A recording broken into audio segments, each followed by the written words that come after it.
What is up, guys? Welcome to Truth and Transparency. What's today? Wednesday night. This will be part 3. This will be the final part of all the notes from the the March 18th hearing. So again, thank you, moderators, for holding it down in chat.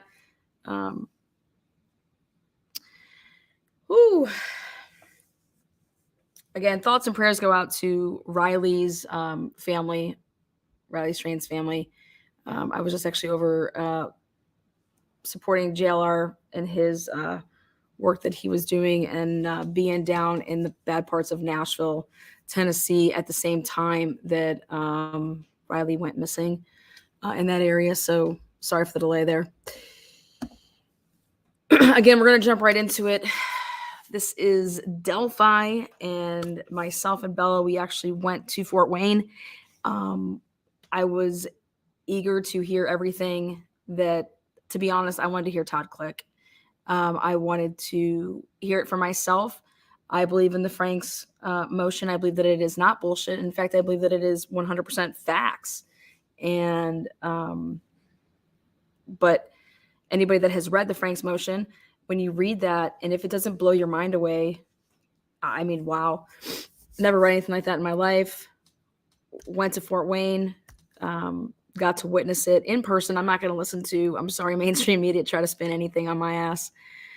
So I don't plan on trying to spin anything on your ass. These are the notes from, these are my pen to paper. Bella was taking notes. We were literally in a courtroom from 8 until 5:45 at night, 8 a.m. till 5:45 at night, with the exception of a lunch break. That literally we didn't even get to eat our lunch. We actually had to eat it for, I don't even know, a dinner, I guess you'd say. So Riley is still missing. We have not found Riley. Most detailed coverage of the hearing. Thank you for that. I take pride in my work. So does Bella. This is about the truth. So this is about getting to the truth.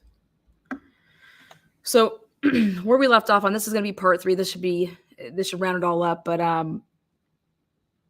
after Baldwin went ahead, because he oral argued for the defense, with this was the motion to dismiss based off of the prosecution destroying and the state destroying exculpatory evidence. If anybody has not read that motion, I think that you guys should read that motion, because it was not at all just about Brad Holder and Patrick Westfall's February 17th interviews. It was way, way deeper than that. So the prosecution hanging their heads on every objection that this was outside the scope, honestly, is laughable, because the stuff that took place after the arrest of Richard Allen is anything but outside the scope. Because the behaviors and the pattern of behavior and the action patterns of these, the command center, the police, the investigators, that same behavior of them being so inept, being so careless, reckless, total disregard for the truth. You already have some, who even knows what you have up in your head, but what I saw when I saw Todd Click testify was that this was how they acted back in 2018 and 19 up until 2021. But then it just continued once Richard Allen was arrested and Todd Click reached out to no avail. They wanted nothing to do with him reaching out. They didn't listen. They didn't even give him the courtesy of the respecting what he does like they do. So I think that tells me everything that I personally need to know about who these people are. Oh, come on in. We're going to put your mind at ease. And then he testified. So they provide you with a bunch of information to show you that, hey, we got the right guy. We got Richard Allen. He actually is the right guy. No knock on all the work that you did. We respect you reaching out, your due diligence, but here, this is what we have. So when he testified in front of Gall, in front of everybody, the families, and said, no, they didn't show me anything like they said they would. to put my mind at ease. There is some confusion. I do want to make this as known as possible. There are two separate phones, okay? There was a phone from Amber, or I'm sorry, there's a phone from Taylor. Taylor was, this was back before Richard Allen was arrested. And on that phone, there was what Todd Click testified to, which was a kidnapping, okay, that Johnny Messer was involved in, but they could not identify who the victim was, after everything that they did and went through. And that was from that phone. That was from a phone that Todd Click and them got through Taylor. I want to say it's like Hornsby. What's that last? Hornaby. So that's that one, okay? Then there's a second phone. And that phone comes from a woman named, I have it as Alicia Cole. I could have misheard it. It could be Colt, but I have Alicia Cole. And that phone, from my understanding, when I sat there and listened, this was after the arrest of Richard Allen, that Todd Click is contacted by this person, and then Todd Click contacts Jerry Holman and says, hey, this girl has a phone that she says belongs to Johnny Messer, and that it would be probably around the time of the murders. And this is probably something that you want to get your hands on. And he says, okay, great. We'll send somebody over to go pick it up. Then Baldwin asks him, okay, so what'd you do next? Well, after 2 weeks went by, I then contacted this girl again, just to double check to make sure that somebody in fact went there to pick up this phone. Baldwin then says, okay, so when you called her back 2 weeks later, what happened? Go on. And he says, well, when I called her back, she said that nobody had been there to come and pick up this phone. And then that's when Todd then called the defense, okay? And that phone that belongs to this Alicia Cole, as I have it, a baby mama of Johnny Messer, that is in the hands of the defense. And then this is at the time where we're going to be picking up here, but this was at the time that Gall then asked for like a sidebar. She asked, counsel, please approach. Everybody approached. And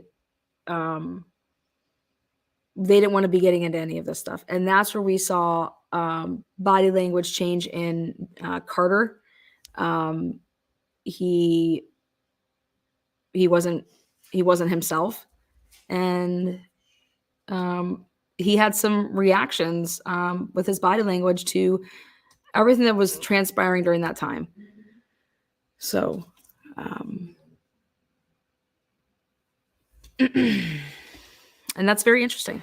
But all right, so moving on, which I thought possibly that after Baldwin went ahead and, trust me, he was really frustrated. I would have been frustrated. I think anybody in his shoes would have been frustrated.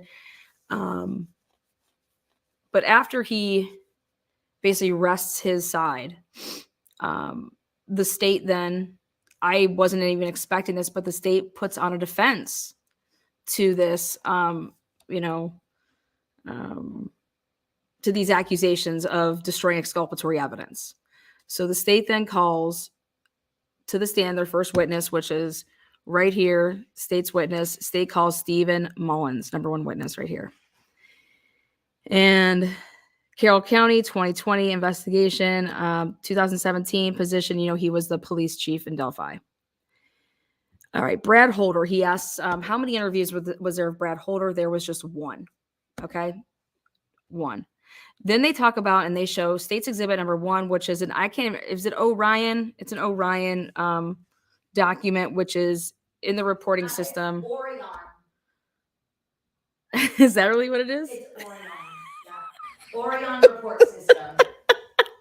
I personally like O'Brien.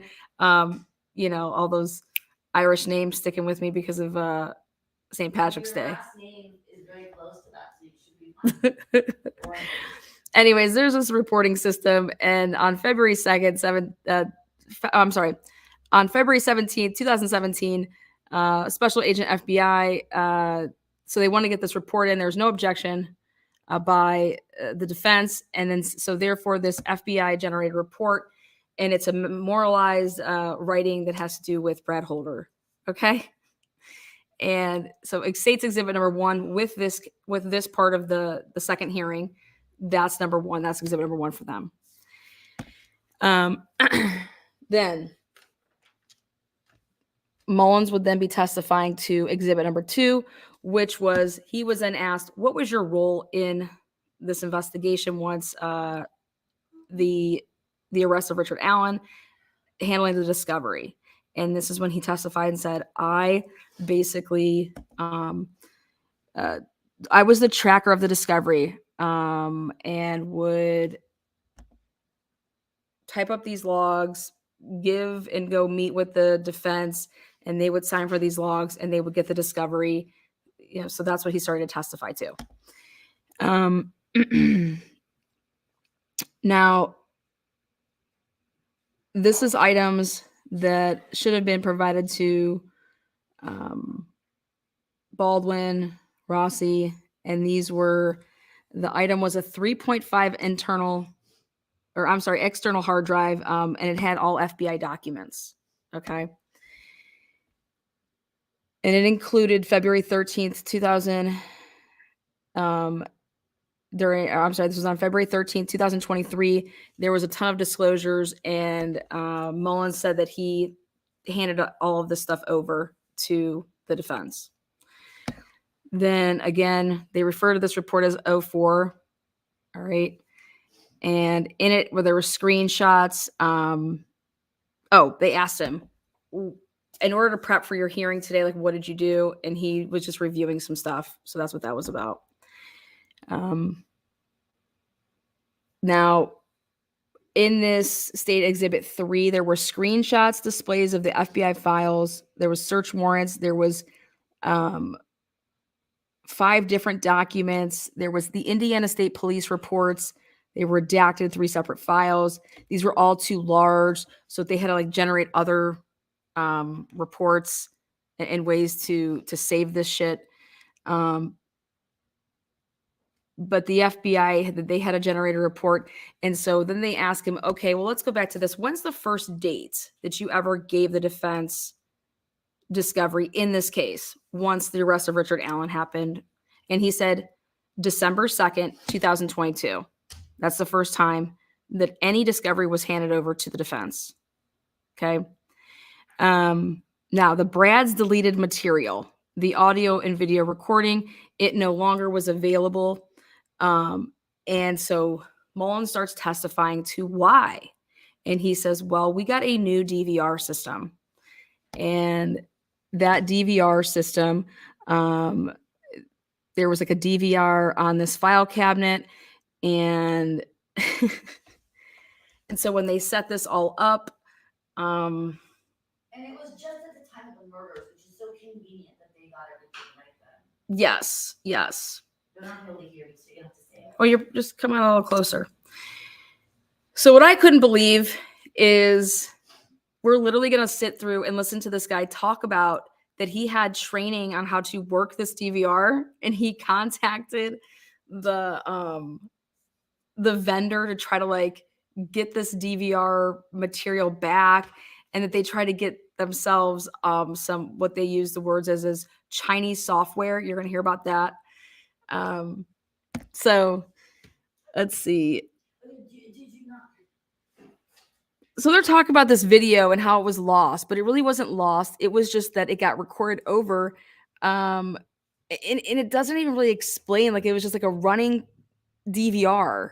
No, so how they explained it was somehow the settings in the DVR were changed to record in quote continuous. Yeah. And that was changed miraculously on February 20th. So they said maybe there's videos, but there's not going to be audio. Yeah. I don't get it. But sure. So right here, all individuals interviewed between 213, well, basically 214 and 220. Somehow the settings were changed. This is how that was in quotes. Somehow the settings were changed. well, who changed the settings? Like that's, and then they explained it. He's like, well, I tried to call and ask that if something got unplugged, would it change the settings? And but somehow these settings miraculously got changed on this DVR. So, and then again, this is in quotes. This is Mullins saying somehow the settings were changed in quotes. We don't know how it happened. We spoke with the vendor. We asked him if we were to unplug it, what would happen? Would it change back to our old settings? Could it change back? So, but 214 to 220, the DVR, the room that had that new system, those settings were changed. All right.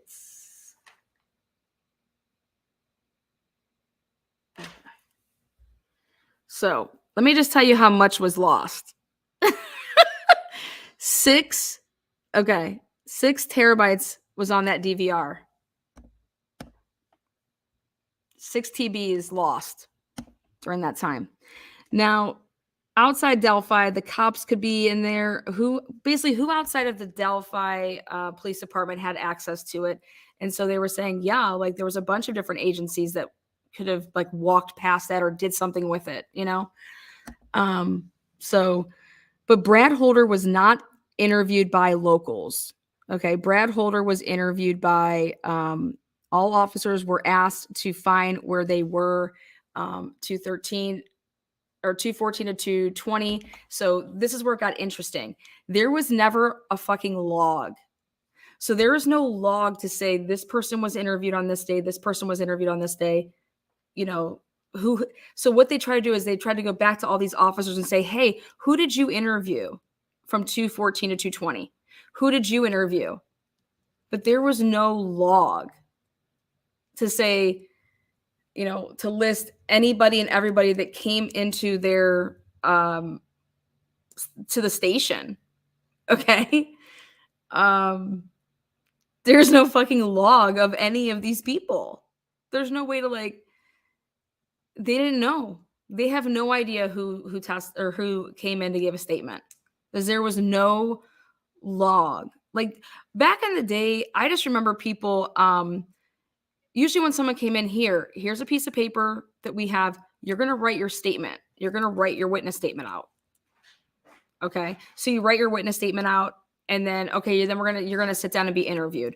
But here you're going to write down it's going to be handwritten on the paper as your witness statement, you know, right? If in fact that would be like a neighborhood witness statement, like a canvassing type thing. So, but he testifies that there is no log of anybody. Hey, these are all the people that we interviewed. There's no log. All right. That seems like it's normal. No. So now the prosecutor said, now in regards to Brad Holder, you guys interviewed him on 217. Isn't that correct? Yes. The FBI did. Okay.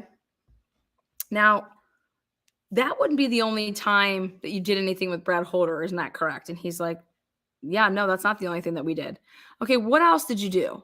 Well, we did what we call like a leads.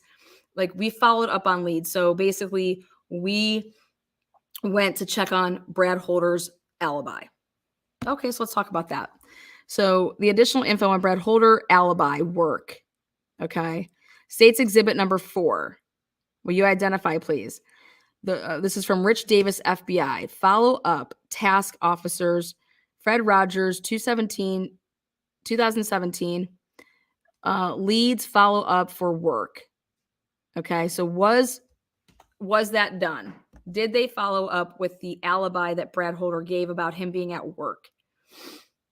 And he testifies that says, yes, we talked to somebody in HR. And they also asked, like, at that time, was Brad Holder a key suspect? No. Key suspect, not during any time. The video was seen, missing, destroyed, nothing. He was never a key suspect, nothing. But what we did is, was anybody a key suspect in the first 7 days of the investigation? Mullins said no. They had no key suspects in the first 7 days of this investigation. All right. But something that I do want to talk about is that what they got the information was they talked to somebody in HR, and that person in HR said that Brad Holder was at work until 3. But now on cross-examination of this, you're going to hear what Baldwin has to say when he crosses him up in terms of that testimony. We'll get to that when we get to that. Patrick Westphal interviewed during the same time. Yes. FBI generated a report 2/19/2017. Patrick Westphal's residence. So that interview happened at Patrick Westphal's residence, and he testifies and says, hey, it was practice, or it was normal practice at the FBI. They don't record like video or audio stuff, so they just have everything in writing, but it's not a common practice for them to be recording that interview. Well, then that made me like think about some things, but I thought it was interesting that Brad Holder and Patrick Westphal were not interviewed by locals. They were the Orion Special Agent Holt. I know, but it's interesting to me that they were not interviewed by locals. Okay. Those two people, Brad Holder, Patrick Westphal, not interviewed by locals. So these people that are not local, right? Interviewing these people that clearly have some type of background, right? Maybe, huh? They wouldn't know that. So they show that report exists for Patrick Westphal. That was Exhibit 5. They said they went to Patrick Westphal's house to interview him. The FBI does not record interviews. Was he a key suspect? No, he was not. And now they start to getting into discussing if they did anything. So this is the prosecutor saying, let's discuss the attempts that you made to recover any of this missing footage. Okay. And Mullins said, yes, the Indiana State Police tried to retrieve it. Yes, they did. And they were using some, what they refer to as Chinese software. That's how they called it. And that's what we'll call it. They were attempting to use Chinese software. Did you disclose this to the defense, these missing files, they ask? And he says, yes. Yes. Now that's going to be interesting on cross-examination. Mullins, again, they're referring to this 04 report, the FBI discovery. Okay, yes. Did you give that to the defense? Yes, we did. Okay. So other agencies, more interviews were missing. Were there more interviews missing? And this was a big part of trying to show that this was not just a single out Patrick Westphal or Brad Holder, but this is just to show that we are just fucking inept. Because guess what, guys? I literally sat there writing, and I could not believe what I was about to hear. Or I'm sorry, I could not believe what I was hearing. And so Mullins says, when asked, were there other interviews that were missing? And he says, oh yeah. That's how he says, oh yes. And I'm just like, okay, can you identify those? Oh yeah. All the interviews between April 28th, 2017 and June 30th, 2017. Those are all missing as well. You can't hear them. You might have some, visuals, but all the audio is gone. So who gives a shit if you can watch somebody, sitting in an interrogation room and you can't hear anything? And I wrote down those dates, and it's just like, wait a second. All of May and all of June. 2 months. So fuck, we had 7 days. Now there's just a straight 2 months. Anybody that interviewed between that period, it's not there. So now there was a discovery deadline, which was September 8th, 2023. That was the discovery deadline. And they asked Mullins, now, have you turned over every tip that the FBI generated? Any leads? Did you turn over everything by September 8th, 2023? That discovery transfer again began December. That's actually, I think, should be a 2022. But this is actually the date though that he gave. So, but that's when he said he began giving the defense their discovery. And he's testified that, hey, there's still some discovery still is going to the defense, even though it's past the deadline. And he said, yes, we're still turning over whatever, the state police, they found interviews 2 weeks ago. He testified to. He said the state police found interviews 2 weeks ago. And I'm like, what type of system do y'all work with? How are you finding interviews from 2017 2 weeks ago? But they did. And so he's like, yeah, so we turned them over 2 weeks ago. Okay. Now, talking about before a protection order with redactions, any problems with that, redaction of data. Let's see.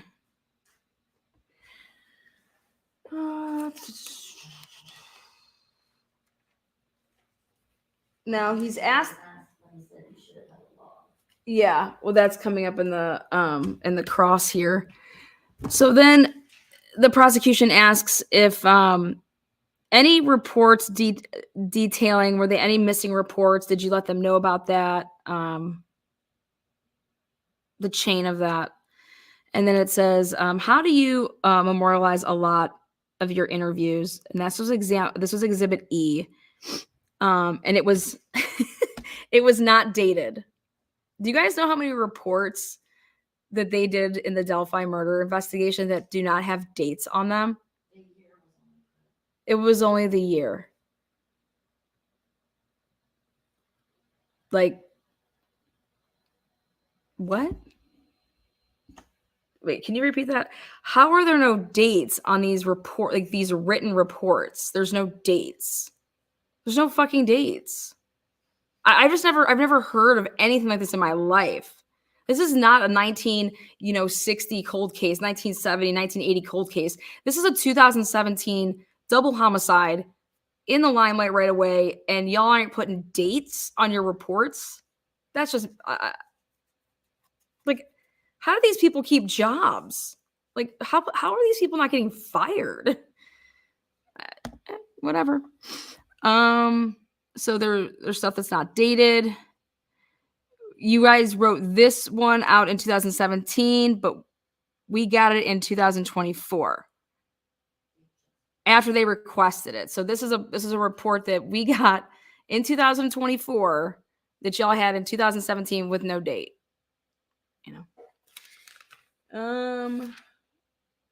Again, this is Mullins testifies to. Oh, this was funny. 1, 2, 3, and 4. There was multiple DVRs missing. Okay, so those 2 months in June, it wasn't just the one camera. All right. This was room 1, 2, 3, and 4. Everything is missing from 1, 2, 3, and 4. Those 2 months from April to June. So it wasn't just like this one DVR. This is anybody that went into any of those rooms 1, 2, 3, and 4. Those are all missing. Again, this is a hard drive. There is. Do you understand the murder's February? So you're missing like that week or whatever. And then so you have the end of February for like 8 days. Then you have March. Okay. Then you have April. And then you don't have literally 2 months after that. But you also don't have February 14th to February 20th. That's what I just said. So you're missing those 7 days. Then you're going to have basically 8 days of recordings. Then you're going to have all of March. Okay. Then you're going to have almost all of April, but then everything at the end of April, all of May and all of June gone. There is anybody that was interviewed during the months of May and June. There is no interview. There is nothing. There is only if there was a report. There are no interviews and there's no audio, even though there was, but then there's not. So all they had was 6 paragraphs. They had a narration of just 6 paragraphs for Brad Holder. And so this is when Baldwin is asking Mullins on the stand, okay, how long was the interview with Brad Holder? He said, I don't know. I have no idea. Okay, so you have 6 paragraphs, but you don't know how long the interview was. No. Okay, so did you attempt to interview once you knew in September of 2017 that you lost all this shit? Did you attempt to re-interview Brad Holder? No. No, we didn't. I don't know. No. The answer is no. Okay, so February 13th or 20th, any logs of anyone that went in for an interview? This is what Baldwin gets up on cross. Do you have any logs to know who you interviewed? No, there are no logs. We do not know who we attempted to interview from February 13th to February 20th. But we tried to figure it out because I tried to ask these guys, way after the fact, hey, who did you interview back then? Can you remember who you interviewed? If you could try to tell us who you guys, all the different people who you guys interviewed. The fuck? Okay. But there was no logs? Like, I don't understand this. So he says, okay. So you made no attempts to re-interview anybody, right? No, we did not. No, we did not. Okay, so April 28th, 2017 to June, that's supposed to say 30th. You said you guys attempted to try to get this back, right? These interviews, you guys used like Chinese software, or you attempted to use Chinese software, or what were you going to do? He's like, yeah, he's like, we didn't do that. Because at the time, he's Delphi chief of police. At the time, he's like, Indiana State Police attempted to do that, to use this Chinese software, and to no avail, right? Okay. Because we just turned it over, he said. Yeah, we weren't in charge of that. We just took what we had and we turned it over to the state police, and we let them handle it. That's what he testified to. Like, I wasn't even involved in that. I just handed it over. So there's no reports. No, we're going to attempt to get it back with this Chinese software. And in the conversation, Baldwin says, well, guys would normally like go back and like look at their interviews, and before they wrote up a report, they'd want to refresh their minds with those interviews. Is that something that was, normal and customary with your Delphi Police Department? And he says, yes, we absolutely, that was normal for us. We would definitely go back and, rewatch an interview and then write up our report from rewatching that interview. So then Baldwin says, and y'all didn't realize that you didn't have the shit? Like, if you would have actually if any of your police officers would have gone back to try to look at this stuff, they would have realized that it's not there, right? I mean, so he was saying that it was customary for them to do that, and it's almost like making it seem like that they didn't even fucking bother doing that, though, to do any of these reports, because then how did you not all realize that this shit wasn't, I'm still not clear, even after being there, that how something is running on a continuous DVR. Like, I thought at the end how are you downloading your shit and putting it onto something? I would think that this would be such a big cluster. I don't understand that. I've never heard of that. I've never heard of that there just being one consecutive next up to be interviewed, next up, and then we're going to take all this. I don't understand that. I've never heard of such a thing. Like,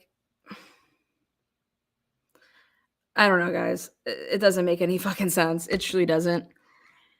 So, he says there was lots of reports with Brad Holder in them. Yes. Like, was there a lot of reports that came through your tip line with the name Brad Holder? And he said, yeah, there's a few. He's like, just a few? This is what Baldwin says when he's cross-examining Mullins. He says, so you said you got all these tips. And when you went to these tips, how many of them had the name Brad Holder in them? Because you got a lot of tips that had the name Brad Holder in them. He's like, no, there was just a few. He's like, oh, really? Just a few? Because there's more than a few. He's like, there's more than a few. So all the tips, those interviews, those were lost. Like, shouldn't you have had a log? And he said, hindsight is 2020. That was his fucking quote for an answer as to what. And so maybe so do you think that maybe you guys should have had a log? Like, hindsight's 2020. So you're telling me that you've never ran with logs? I don't understand that. But to give an answer that, well, hindsight's 2020, I thought it was protocol that you had these fucking logs. I don't understand any of this shit. This is just so, to me, I don't know how anybody in that room, the same room that I was in with this hearing, could literally like sit there and listen to what this guy is saying and be like, this is what our tax dollars are going to pay for. I'm not even a taxpayer in that town. But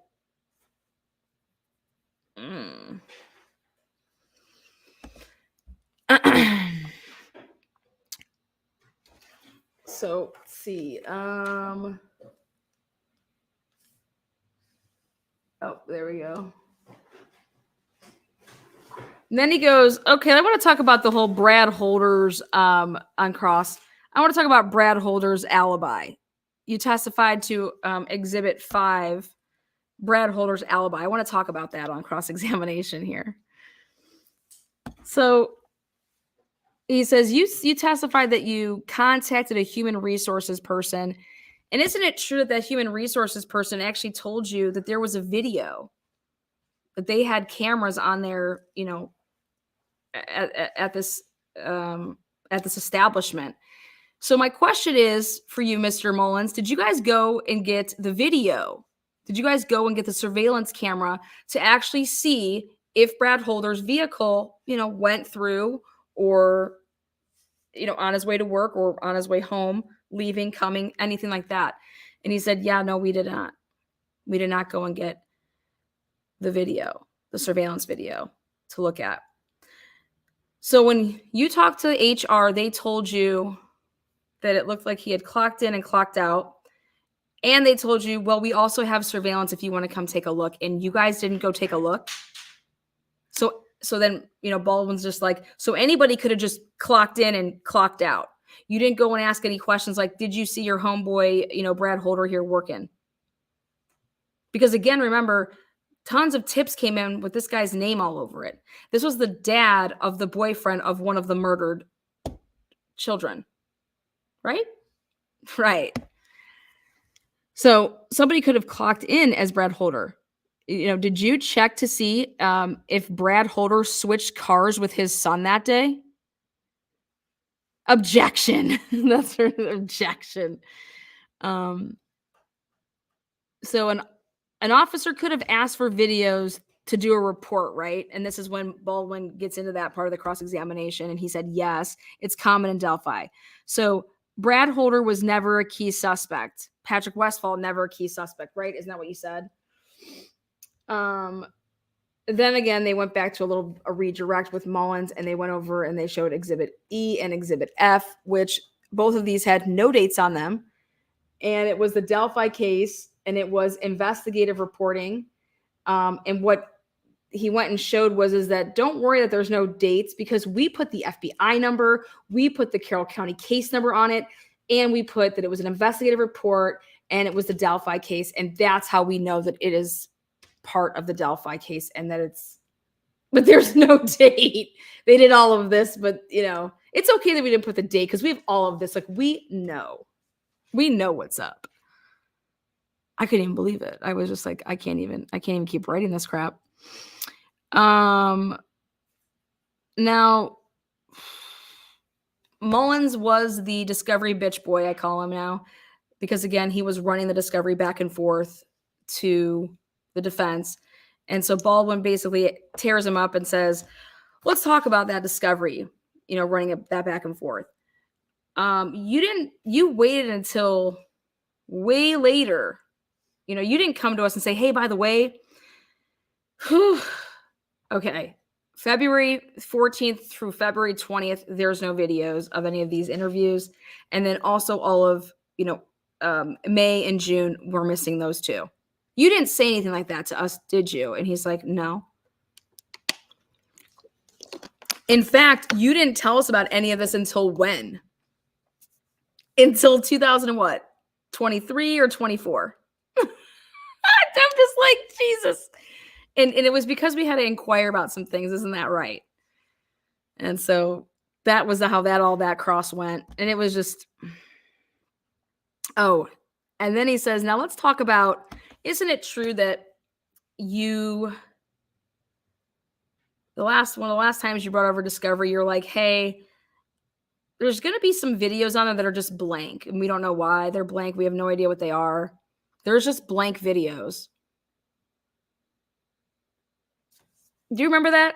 And he's like, yes. Here they are. Blank videos, empty files, in progress. April, June, didn't have anything. But then he says, hey, I have no idea what these blank videos are. They're just empty files. I have no idea what they are. That was his answers to that.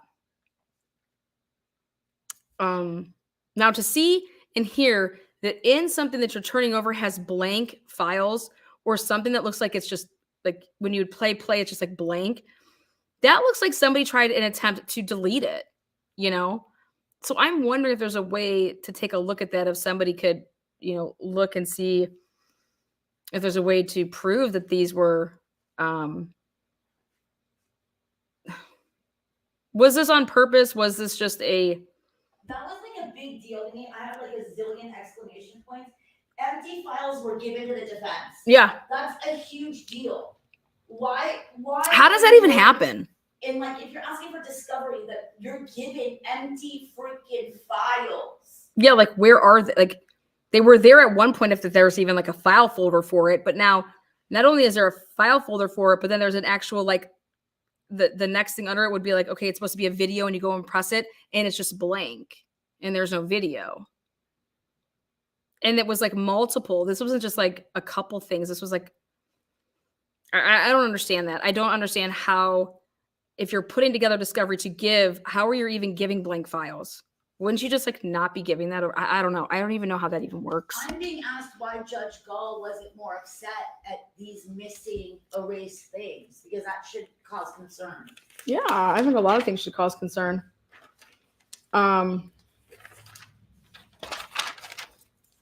Then, so that was number 12. Let's see what I have over here. What numbers are we on?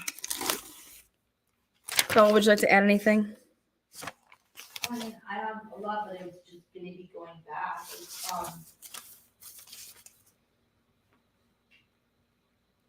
It's just, again, for those who missed it, the whole time we were there, Richard Allen did look more alert. He made eye contact with his mom and his wife.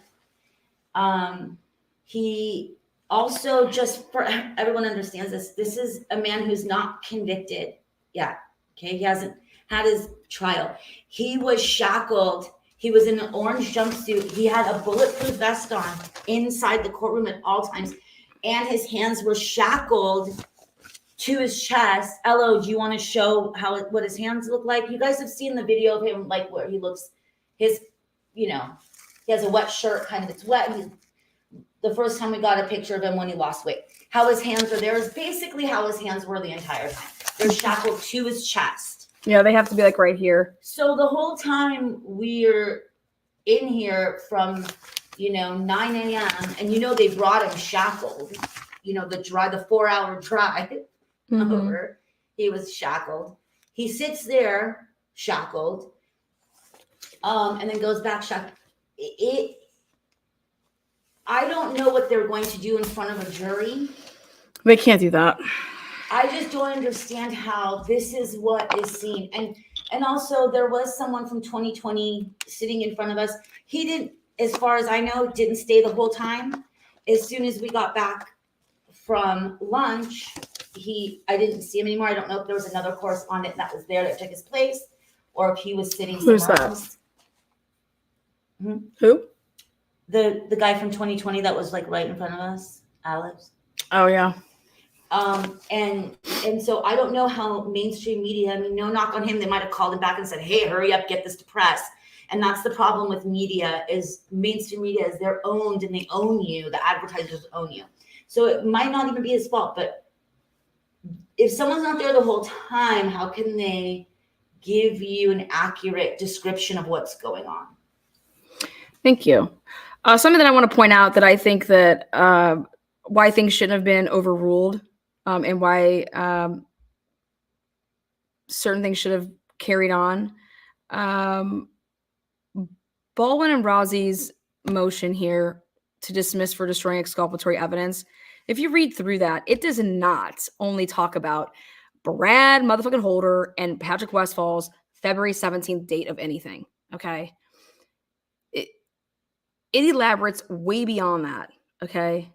Way beyond it. And for anybody to sit there and hear things, like, these are facts. These are facts of the case. And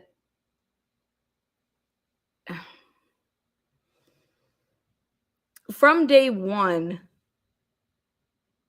basically, I don't care who you arrest in the situation, they're all going to be faced with this. They're not going to have the material possibly needed to show their innocence. Okay. So I believe that rather saying like this was a frame job to frame Richard Allen, how I look at this is this was an inept, complete investigation from the beginning, but was it done purposefully so they could not ever get the actual true perpetrators? Not that they, had the maybe in mind that, hey, we're going to be framing Richard Allen, but that how anybody could possibly be brought on charges. And that's what would piss me off as a parent. Okay. If I'm a parent of one of these girls, to listen in that courtroom and hear the total lack of just like simple, basic, like if you're a entry level freaking secretary,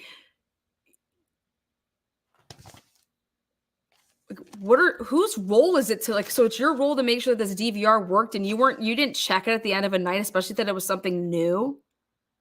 Okay. Like what the fuck? But you knew during the biggest murders that have ever happened of two innocent young girls, you get this supposedly this new DVR, and why aren't you double checking, doing your due diligence?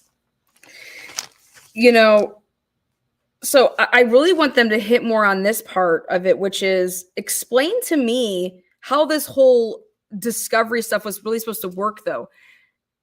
And in terms of interviewing people, you had them in and you interviewed them.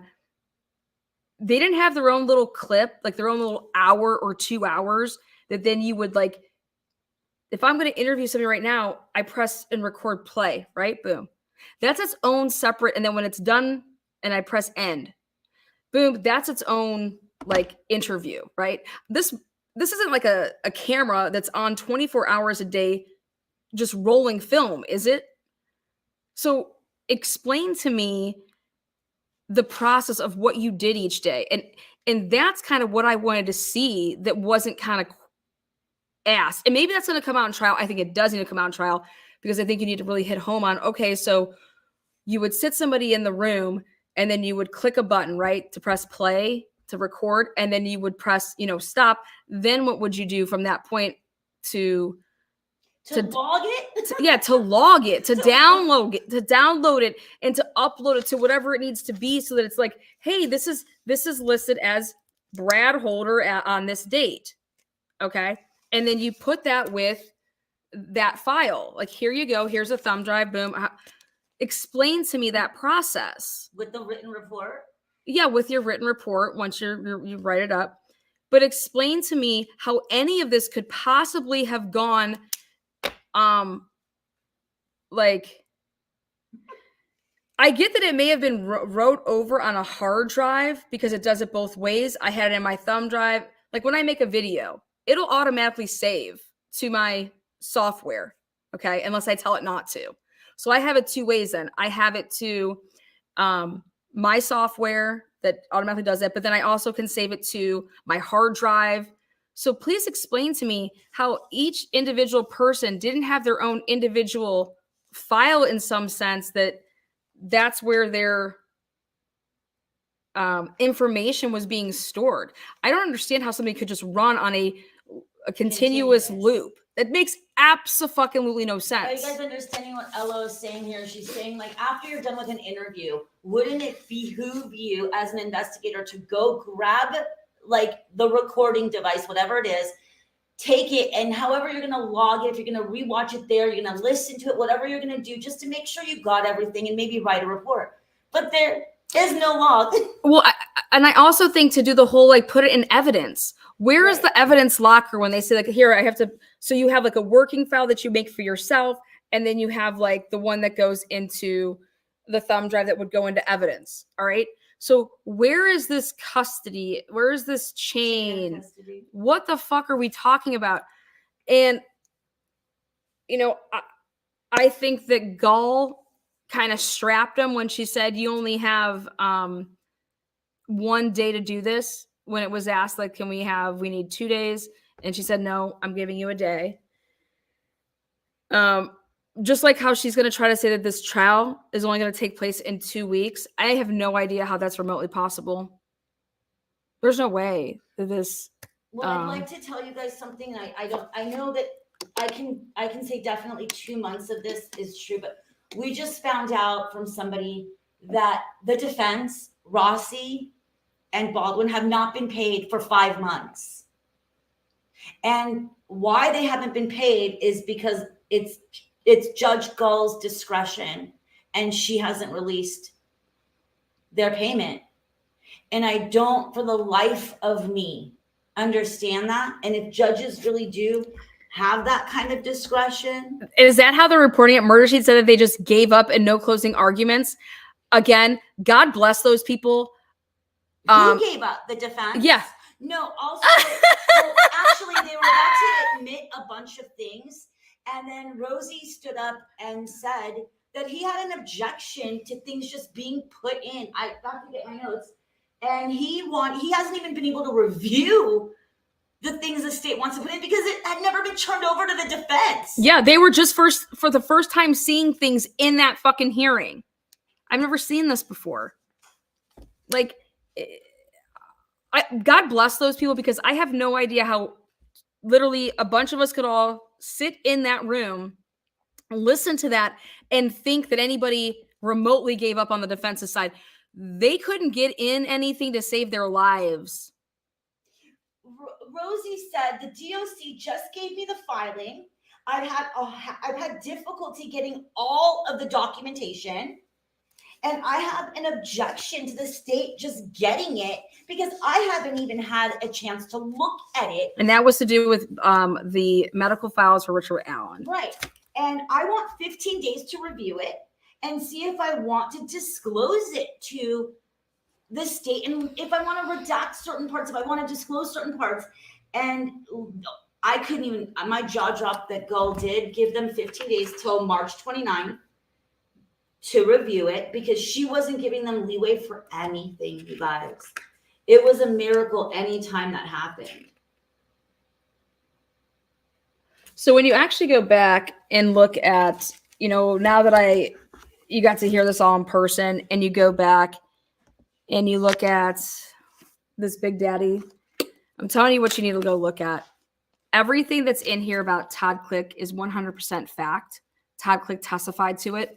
Everything that they're talking about in here, as far as he goes, fact. Now, check out this, though. They started doing depositions, and then they don't even have everything. So when they said that, well, God, it would have been nice to have all this crap, you know, before we did these depositions of people, especially somebody like Holman, especially somebody like Mullins. Okay. Especially when we're up for contempt. Yeah. And I'm a dates person. All right. There was a deadline, September 8th, 2023, to get discovery over to the defense. That didn't happen. Nick sat on the letter from Todd Click for 4 months. And the only reason The only reason that was turned over to the defense, which was after they were reinstated. Check this out. So right here,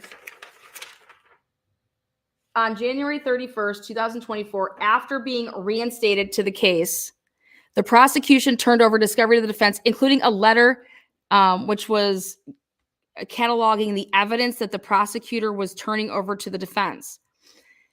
Contained on page 5, paragraph 5 of this itemization of discovery are those words that explain Brad Holder's missing videotaped interview and Patrick Westfall's missing interview, if one existed.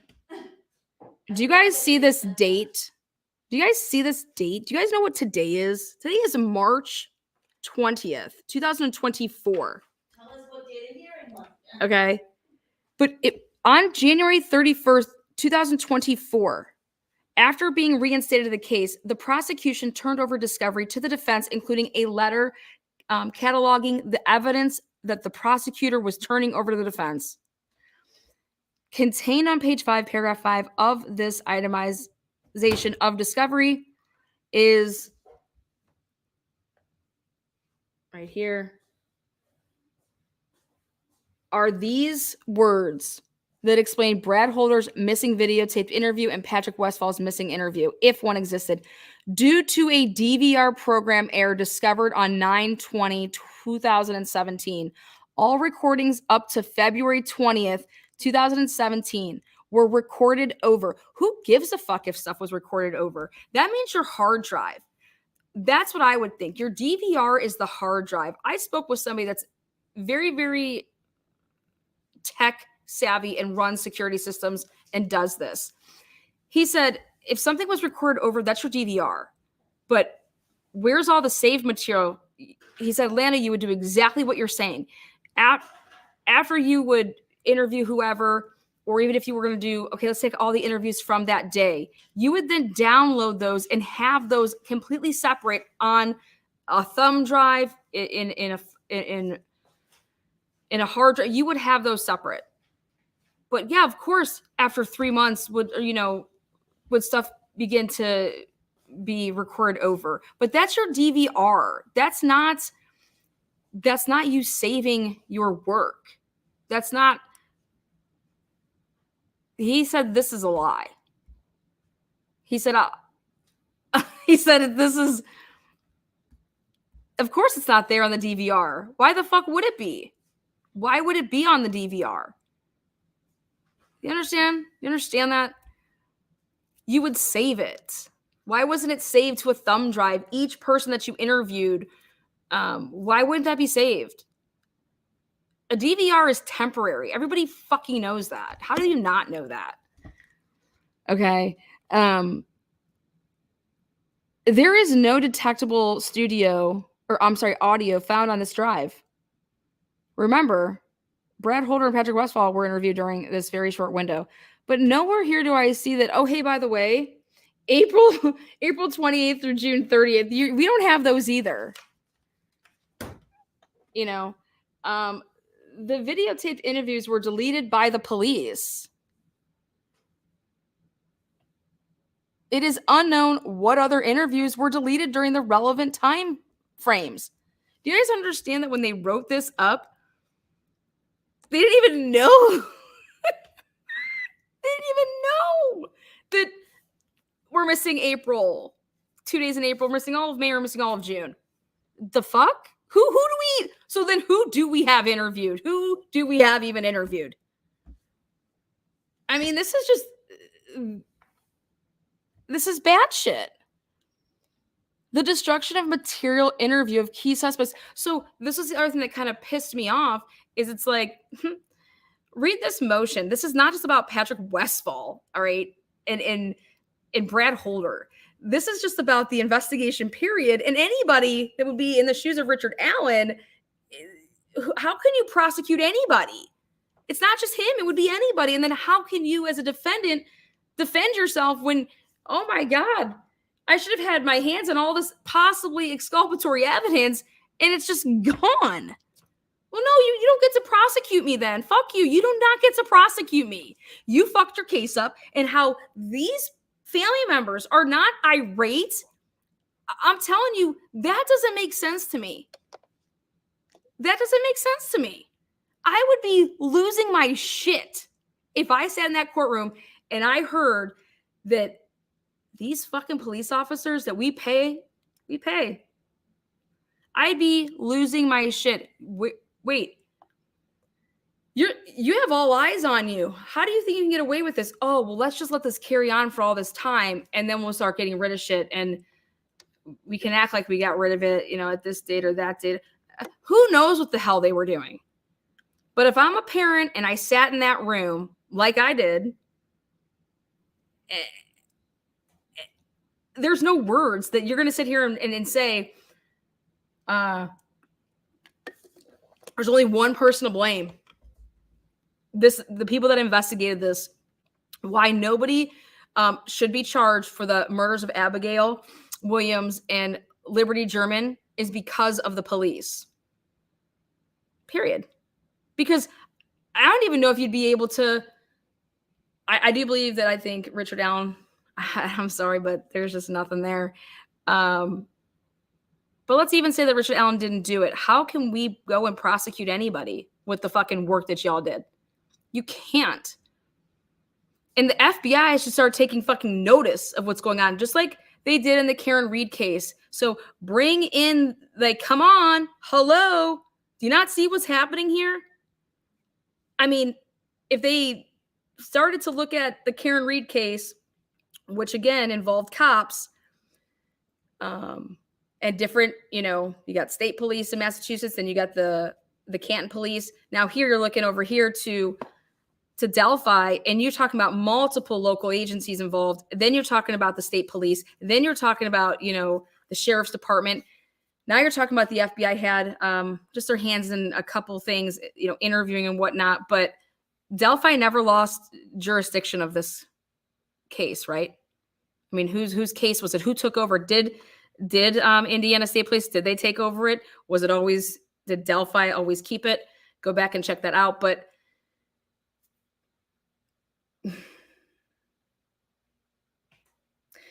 Patties should have walked out of that courtroom, grabbed one of those reporters, and got a mic and said, I cannot believe what these motherfuckers were doing when I thought I had all my stake into them, and they're over here just and they knew that they lost all of this shit in September. So let's go back and give me some dates that Doug Carter did some fucking interviews and did some press conferences, okay? Let's go and compare those to when they knew that they had lost all of these interviews. That someday a defense team is going to be saying, where are these interviews at? They knew that day was going to be coming eventually whenever they chose to arrest somebody and to go forward with this, right? So they had to know back then, we have fucking problems. I cannot even believe this. Holy shit, how are we going to prosecute anybody for this case? We've lost everything. We don't have anything. I would think that there's going to be a ton of relevant stuff between those dates. And then the other big bombshell, in my opinion, is you got them testifying on the stand saying that they didn't have any key suspects, right? Nobody was a key suspect in the first 7 days. Nobody was Ron Logan was a key suspect at some point. So then why wouldn't you take the time, if you have nothing else, why wouldn't you take the leads that Click, Murphy, and Ferenczi turned over? Wouldn't that just be common sense? You have nothing else. Why wouldn't you look at the shit? And that's what's just mind blowing. So I would just think if you're part of a family or whose ever family that this would have happened to, I would have went and grabbed News Nation's camera and their mic, and I would have said, I am going to tell you what just happened in there. Delphi and the Indiana State Police have lost all of our audio and video to be able to prosecute. They've lost everything. Everything that would matter. They kept on telling us they have everything under control. We know more than you do. We have everything. We know more than. Go back and let's listen to what Doug Carter was saying in all these press conferences. Go back and listen to what Mullins was saying, because he did one of the first ones. Let's go back and really listen to what they're saying. Meanwhile, they're the ones dripping shit down their fucking leg because they know that they don't have anything because they've lost it all. So let's go out there and lie to the families and tell them that we have everything under control. And we're going to get you. We're close. You know, this is an embarrassment. And anybody out there that's truly covering this case and saying anything other than that, you're an embarrassment for the way that you're reporting. Because that, in my opinion, is you are just pushing this mainstream media narrative that is like wild to me. Wild. Absolutely fucking crazy. Dude, basically anybody in Delphi could have been picked off the street and, okay, yep, you're the bridge person. We have interviewed you or someone you know. Yeah, all that crap. But guess what? We don't have any of it memorialized because we just lost it all. Like, isn't that just wild? Trust us. We got it. You want to know what we know, which is nothing. We want to know what we used to know because we lost all of our shit. You guys, it's bad.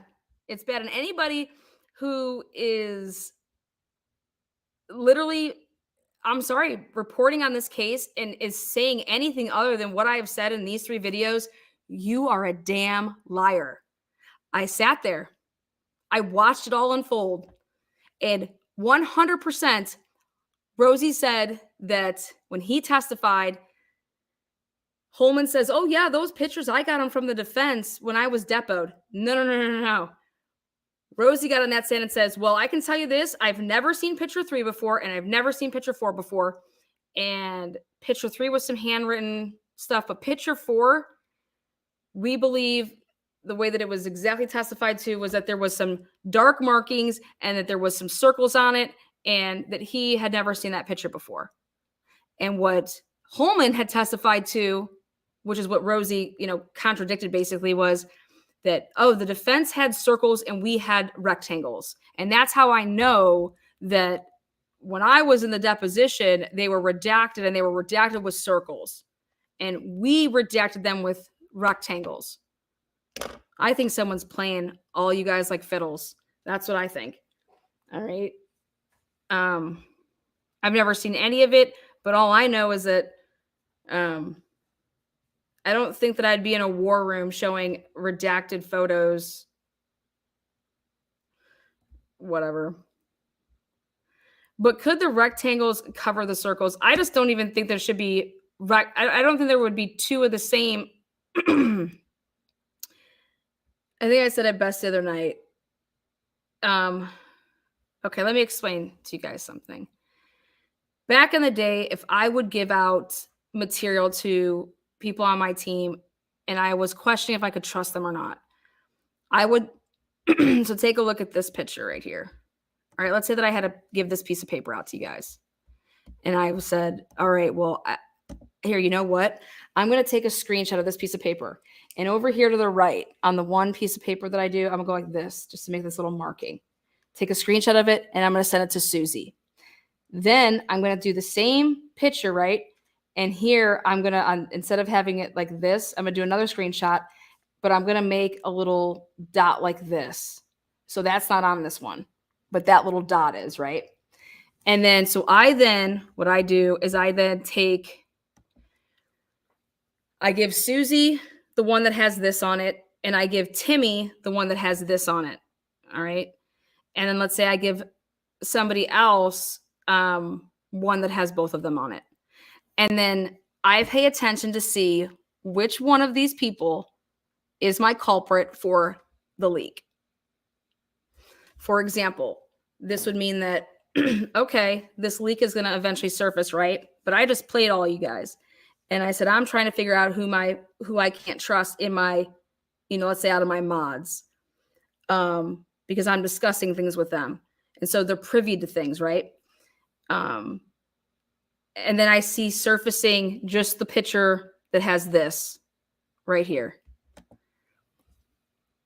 And I said, there it is. That's the one that leaked, right? That's the one that leaked. And who did I give that screenshot to? Because then when they put it out, they left that there, and then they did something else by doing like a line or something or whatever. But where my little square was, it's there. So point being is that I would then know that, oh, sweet Susie, she was the one. It wasn't Timmy. Timmy didn't set it up. So, or, Timmy didn't pass his out because his had this on it. And then the one that had both of them on it, that's not the one that surfaced. It was just the one that had this. So there you go. Susie, you're the one. And then bye, bitch, you off my team. Now, I have never seen any of this stuff, right? Don't want it, don't give. I'm sorry, I don't care. This is all going to come out in trial. These pictures are going to come out in trial. Would it upset the family that people would do that? Of course it would. Of course it would upset somebody. Okay. But I want to know how the Patties ever fucking saw it. Because if you listen to my other two shows, how the leak came about to anybody knowing about it was Becky Patty called Nick McLeland. That was step one. Step two was then Nick calls Jerry. Nick calls Jerry. Then what you would think would be step three would be like Jerry doing something. No, it wasn't. It was Murder Sheet contacting Jerry. This is how he testified to it. And it was then Murder Sheet handing over a plethora of shit. And, you can go back and watch all that. That's just something I think is interesting, is that Jerry didn't have to go making the first phone call. The way that Jerry testified is that Nick called him and then Murder Sheet called him. Jerry Holman never testified that he talked to the Patties. And I'm going to say it again. If Murder Sheet put watermarks on, which they do, all of their shit, Hennessy pointed out and he was like, what's all these logos? Did you guys investigate the logos? Why are these logos on here? Meaning the watermark. And I just died over that. I just died. So anyways, now,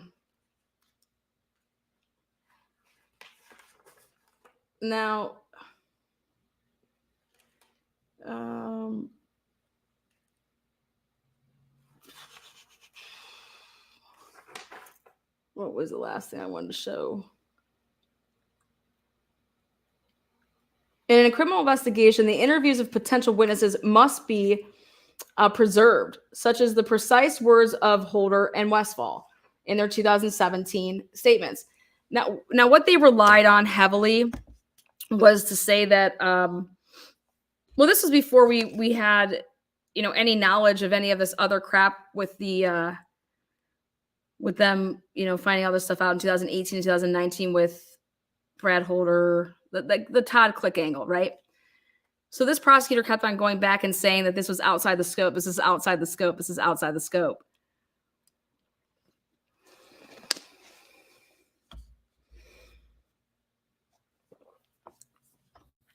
And I'm over here thinking, you have some nerve to even be objecting and saying this shit when you know damn well that all of this stuff is relevant to the murder investigation of two little girls. All of this shit is relevant. And Baldwin was like, basically like, how can we prove a negative? What we're just trying to show is that somebody we believe went through lengths to delete things. And we can kind of prove that they couldn't just go deleting Patrick Westfall's and fucking Brad Holder's shit. They'd have to kind of delete more than that. And I think that's where Baldwin's frustration lied, is just that Stop focusing on Brad Holder and Patrick Westfall like you are, just because we mentioned them in this, destroying exculpatory evidence. That's just part of it. That is just part of it. What about all these other fucking interviews? We're talking, how many do you think that there could possibly be? How many people were interviewed between February 14th and February 20th? And then how many people were interviewed between April 28th through June 30th? They could not delete them because the FBI had their own records for those. Well, that's going to be interesting because I don't know if they do. I don't know. I don't know what the FBI has. But somebody from the FBI should have sat in on that hearing. It would have behooved them to sit in on that hearing. Because I've just never heard of such a way to you guys want to commit crimes, go to Delphi. They're never going to catch you. And then make sure you press on forward right away, go to trial right away. Speedy trial right away. But they don't have logs, they don't do anything. And then I want to know why Doug Carter is up in fucking arms. I don't know why he's up in arms. And in fact, I'm going to take a look here at one of his press conferences. I want to see something. Let's go take a look at this because I'm interested because I'm fired up about something. He should be embarrassed at what he heard.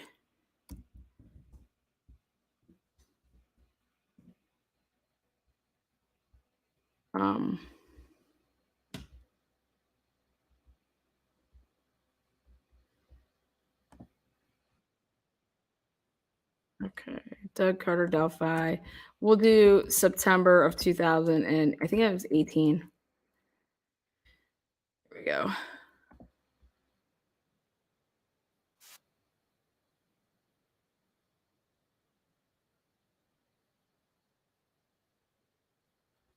New clues in the case. State police said they'd wait to say more until new tips came in and give time for the families to absorb the new information. Well, that period's passed now. State Police Superintendent Doug Carter is here. Good morning, sir. Good morning, Scott. We've been reporting on Daybreak some 3,000, probably more now, tips have come in since the release of the new information. Is any of it different? Is any of it useful? Well, it's all useful. It's all useful, and it's all, or at least the vast majority of it's different. Mm-hmm. So I'm thrilled with what's happened since then. We still have a lot of work to do, but we're not near done. When we first got word, and it was on a Friday that we got word that there would be this new information, some of the things struck me as unusual. You invited the public to this. You weren't taking questions at that point, again, to wait those a little bit later.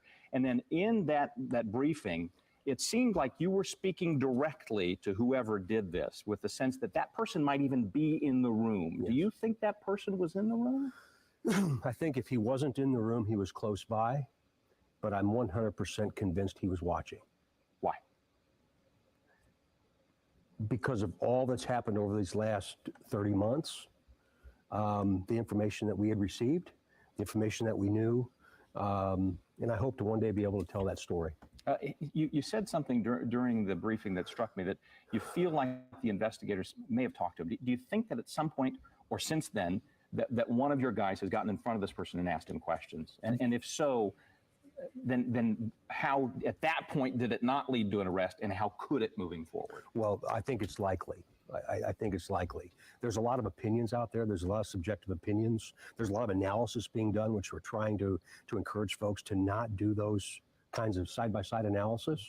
I really believe that over time we're going to have an idea that we were onto something early on.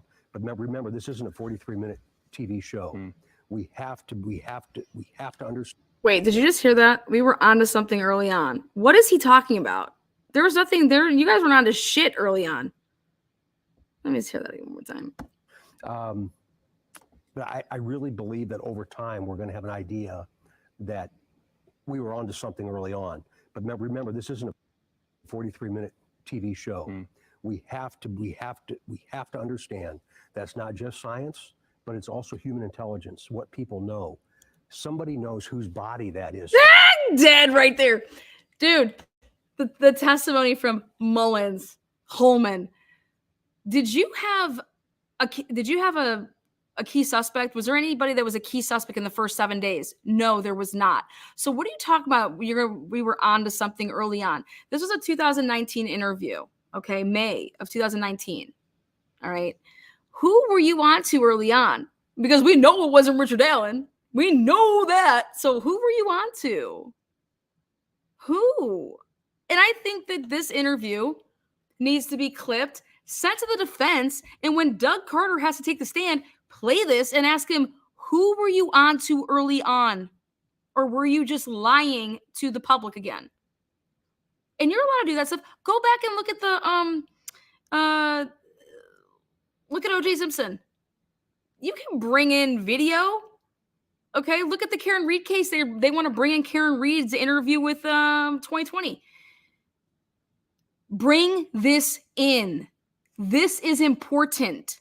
Doug Carter, what are you talking about? Who were you on to early on? And I'll sit back here with popcorn and wait till I hear that answer. You can bring in video, but will it have, this one's going to have audio right here.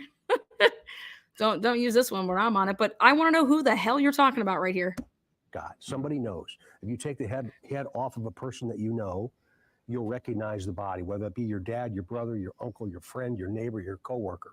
And see, when you're talking about this, you do realize that Todd Click has already turned over with these other guys all of this shit, an 85-page report. You got Elvis Field saying he was on the bridge spitting on a girl, and that's where if you find his DNA, you had all of this shit. What the hell are you talking about? You have nothing. You have nobody, and you don't go to investigate any of this. Brad Holder's son, not even not Logan, the one that didn't date Abby. That's who that little picture looks like. Go check out a video I did from last year or 2 years ago. You know, that's the piece we're waiting on, and I believe that we'll get there. There is an extraordinary group of people up there that's doing this work, and I believe they're going to come to a successful resolution. You mentioned the body and the release of video, and this is only 2 or 3 frames. So he says the only piece that he is waiting on is for somebody to come forward and say that that's who, yeah, Levy, that's it. Levi, yep, that's it. You are waiting for someone to come forward to say who Bridge Guy is. That's the piece that you're waiting on, right? Well, I'm over here still waiting to find all these interviews that y'all lost. Okay, we're talking probably hundreds. I mean, if y'all were doing your jobs, but if I'm the family, I am one irate bitch. Of video, but it shows the movement of the person. It's been asked, and I'm sure it's been asked of you as well, why not release that sooner? You knew right away you had a picture, but a picture is different than video. Why wait that long? Yeah, a picture is different than video, and a sketch is different than a photograph. So you're right. You're absolutely correct. We'll be able to one day tell you what we know and why we didn't release it. We don't want to show our hand. We don't want to show the complete picture of what we know versus what we think. We have to be very, very careful there. Remember, it's easy to give an opinion if you don't understand the factual basis. What is that? What's the factual basis? Because Richard Allen wasn't even being talked about right now. And he was never talked about. So what the fuck are you talking about here? And this is called Word Salad 101. And now I know why Doug Carter was up in arms at that hearing. But this is crazy to me. This is absolutely crazy to me. He's not even making any sense. Now what we know, everything that we know, right? Listen to this man speak about this. Different than a photograph. So you're right. You're absolutely correct. We'll be able to one day tell you what we know and why we didn't release it. Okay, so why didn't you release it? Again, I would ask that question. We're going to be able to tell you one day why we couldn't release this. We don't want to show our hand. We don't want to show our hand. What hand is that? You guys, there is nothing. There is no evidence in this case. And the reason there was no evidence in this case is because, well, they lost it all with these interviews that they could ever go back and take a look at. What is this man talking about?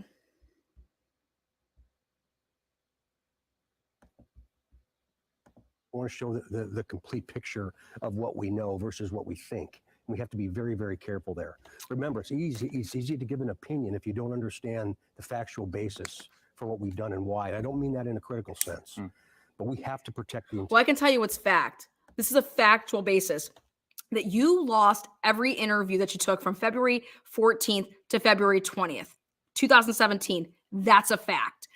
Then if that wasn't enough, then you lost every interview that you did on recording in rooms 1, 2, 3, and 4 from April 28th till June 30th, 2017. That's another fact. So what you think that you have, I don't know what you had or what you think you had, because I would have been looking around saying, holy shit, how do we lose all of this stuff? I would have been, and so he knew this, because guess what? Him talking here, this is in 2019, they knew that they didn't have it in September of 2017. In September of 2017. Play the clip where he says it's important to the city. Well, it's important to the city, the country, and the planet. I don't even know what that is. And you know what? God. But this should just show you, when you guys want to talk about like, oh, this guy was like such a good guy. Like he just cares. He's so passionate. He's so well with his words, right? Well, ask yourself what a politician is.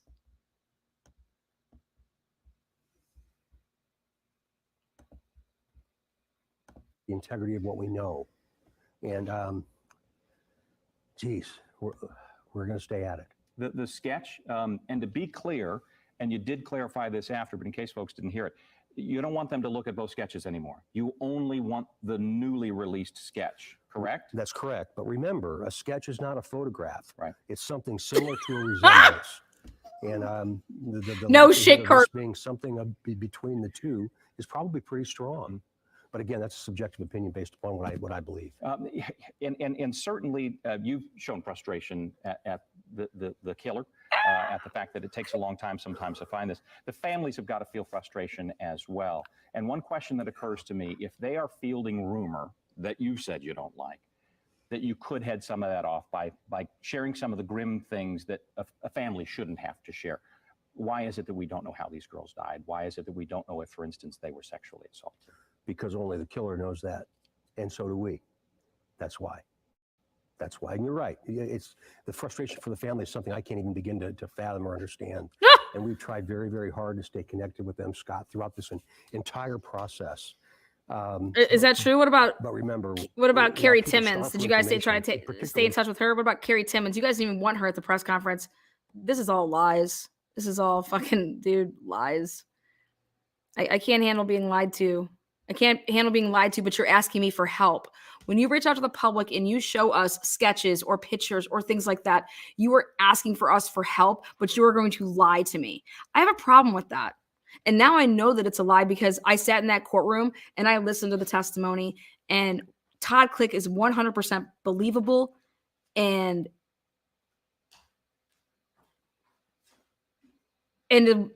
to watch him testify in front of all of those people, that could not have been easy. And when I say all of those people, I'm talking about the people that he basically went against law enforcement to say, like, I can't believe you guys. Okay, that's a guy who, like, News Nation and Court TV and all these people, 2020, y'all want a hero? Todd Click is a hero. Go interview Todd Click one day. Okay. Why in the world would Todd Click get up there on that stand and say any of this stuff and put himself in any of this stuff when anybody would want to be running the other way? Because it's so egregious. This is ridiculous. And mainstream media, if you ain't going to keep your happy ass in for the whole fucking time, then you need to shut the fuck up. Because I'll go up against any one of your reporters. But what you guys are reporting on is inaccurate news. It's not facts. Okay.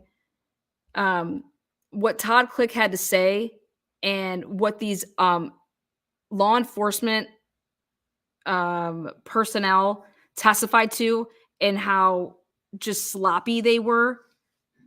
And y'all think that there's evidence against Richard Allen. There ain't shit against Richard Allen. There ain't shit against anybody because of the way that they conducted this investigation. There is nothing that's going to convict Richard Allen nor anybody else for these two girls being murdered, and that's on them. That's on them. And if I was a parent, that's what I would be saying, and I'd be so pissed. I'd be irate. And why don't we see that? Richard Allen needs to be sitting there, not in shackles. He's a human being. He is innocent until proven guilty. He's afforded our rights. We all have the same rights. He has the most ept, not inept, most ept defense team that anybody could ever ask for to be in a situation like he is. And that's just what it is. That's fact. These guys are, you guys even know what the word advocates, they're advocating for him. You don't get to, yeah, you don't, they're not even getting paid. They're not even making money right now because their checks for the last 5 months have been withheld. Okay. That is just unbelievable. So all of the traveling they do, back and forth, all the gas they put in, the meals they eat, everything. Okay. And they're public defenders. The hotels they're staying in. Who's paying for all of this stuff? This is what advocacy, this is what taking an oath to do the right thing and stand up for our rights. And people don't understand that if you haven't visited a country where you do not have those rights. Okay. If y'all want to talk about stop someone from talking on YouTube because they're saying my name. Do you guys understand? Go live in China. Go live in a country where you do not have the right to speak your mind and you're gagged. You don't have those things here. What is it that Americans are proud of is being free, right? Well, what is that freedom? That freedom is following the Constitution and the amendments. So anyone who wants to say they're into like nationalism or they're Vinlanders or whatever they want to say, your forefathers put all these rights in front of us that we're supposed to be following, and y'all just want to ignore it and sit there. I thought I was going to be held in contempt for how much I was shaking my head back and forth with the stuff that I was hearing. I was more upset that I'm sitting in a room full of people that are in powerful positions to do something. People that are actually there to do and can make a difference in their town. And it's really disheartening, but that's why YouTube's important, you guys, because if it's done right, you're not bound and you're not gagged by an advertiser. And we have those rights as Americans, you guys. I'm just hoping that that the jury comes from Allen County, like I believe it's supposed to be coming from Allen County. The jurors are coming from that county. That's really important. These jurors cannot come from Carroll County, at least in Allen County. From what I hear, they are not.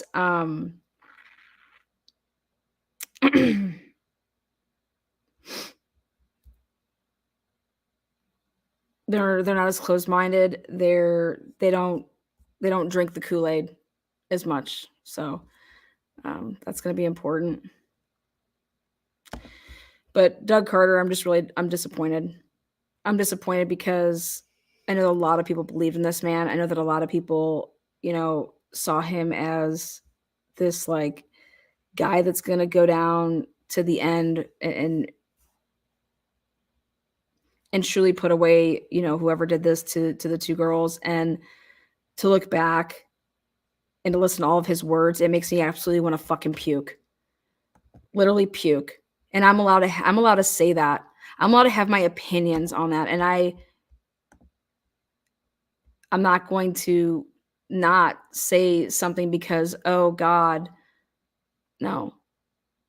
It makes me want to puke. It's absolutely, if that was my kid, it would be so hard for me not to, I would tell you to get the fuck out of my face. I wouldn't want to see you, and I would ask you not to come to the hearings because I don't want to fucking see you. It's disgusting. I'm sorry. I'm hoping that, Superintendent Carter is so busy with so many other things that maybe he didn't know all the things that came out in this hearing. And I'm praying that there's a light shown on his heart that he wants to do the right thing after hearing all of that. Because I would be so embarrassed of Detective Holman. Oh, everybody, every person that testified for the state. But I know, okay, you guys, if you missed this, Mullins joke. if you guys missed this, what happened when they have the judges up, when Judge Galt asked all the attorneys from both sides to come up and talk, when Click was on the stand, okay, Holman was not sitting next to Carter the entire time. Holman was sitting next to Rector, okay, and like kind of the middle of, more towards like the middle of the courtroom, okay, in the front. Carter was all the way the very last, front row where we weren't even sitting, all the way to the left. He had the person next to him switch seats with Holman, and he talked to Holman the whole time. And that was right after it was dropped. Why, Abby? I hope to God, I don't know what they were saying, but I hope it was, why did you not go get that phone? I can't believe the defense has it. And I hope it wasn't, why didn't you get that phone to go bury it? I hope it was, why didn't you get that phone so we could find out if there was all this stuff on there that could lead us to find what happened to these innocent girls, you guys. I don't want to play this. This was the first. Why Libby? Why Abby? Let me make sure that's this. Why Delphi? Why Carroll County? I say that This is this is a classic example and a clear example that evil lives amongst us. February Young lady's a 22nd. hero. There's no doubt.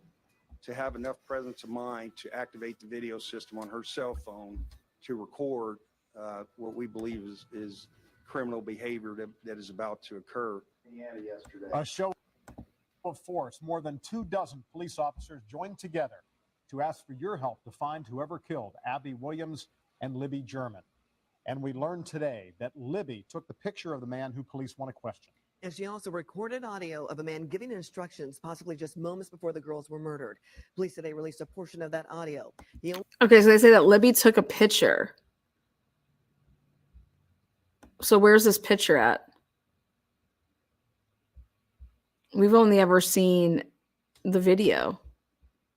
Police says a few words, down the hill. And it's really hard to hear, but we want to play it for you 4 times. Listen very closely. Police want to know if you recognize this voice. Down the hill. Down the hill. Down the hill. Down the hill. Chilling audio there. We have team coverage tonight of the search for the murderer or even murderers. Our Kevin Rader will have No, reaction this from people. this isn't the one that I want. This isn't what I wanted. I want when Mullins does it with the FBI, I think. Let's see.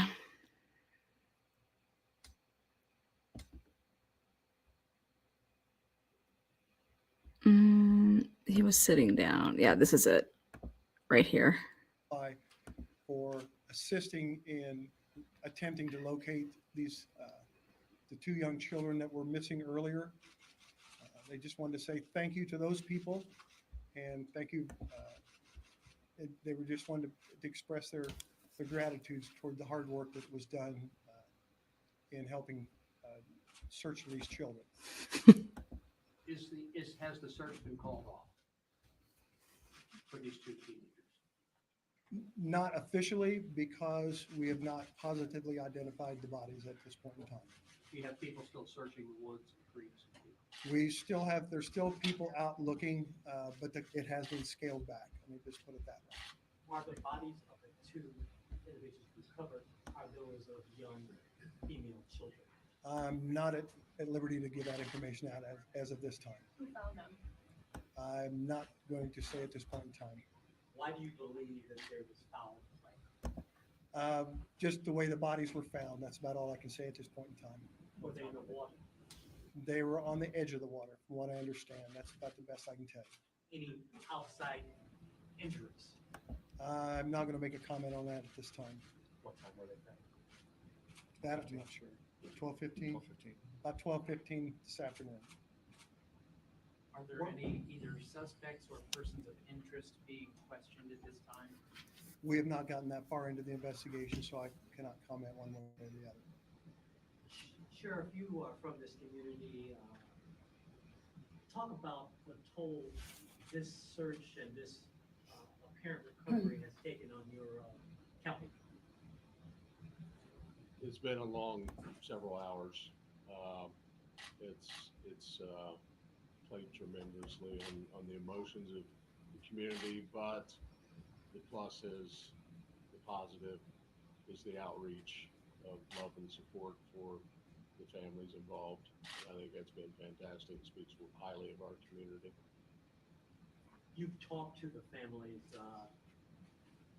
There's been no identification, but we could hear that this was a sad meeting.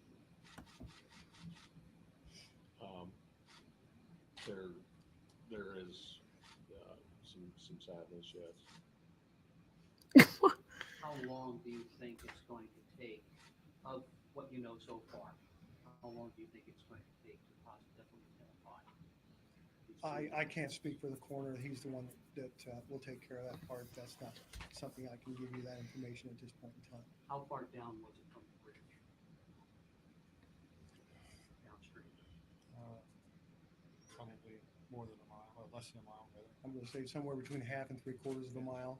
I'm guessing the road curves back in there, so it's really hard to tell as the crow flies how far it is, but I'm going to guess about a half to 3/4 of a mile back there. It wasn't that far from where the search started. You mentioned hours of searching, hundreds of people. So were they, How did you not find the bodies earlier? that it would have taken a long time for you guys to find them?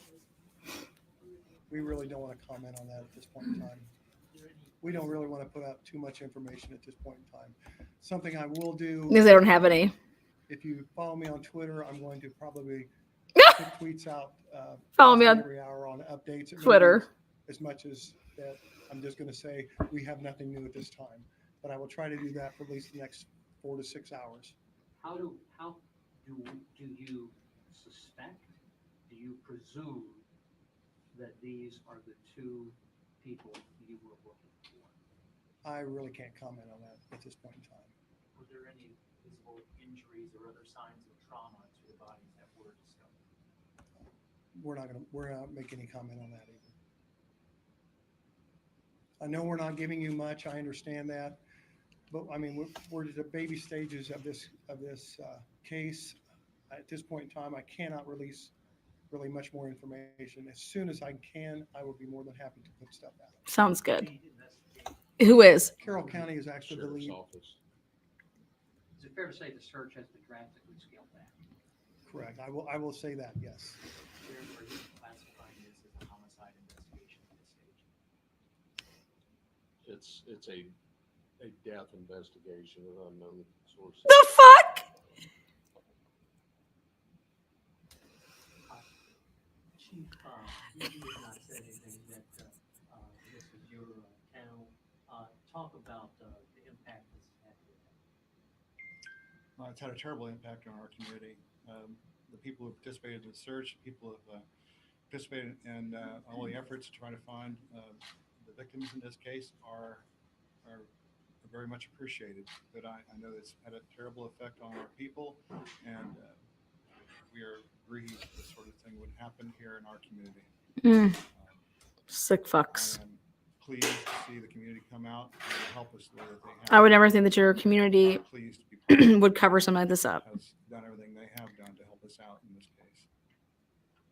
Going forward, you're going to do everything. Obviously, you can't find out who was involved in this. And then earlier when we talked, pretty much all the law enforcement's been holding back tears because these young girls and families and the whole search is really taking a toll on you. So you're going to do everything, exhaust every option, just like you did in the search, to find out who was involved in this.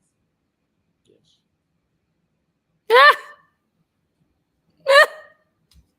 Fucking liars. Huge thank you. Yes, thank you for all their help.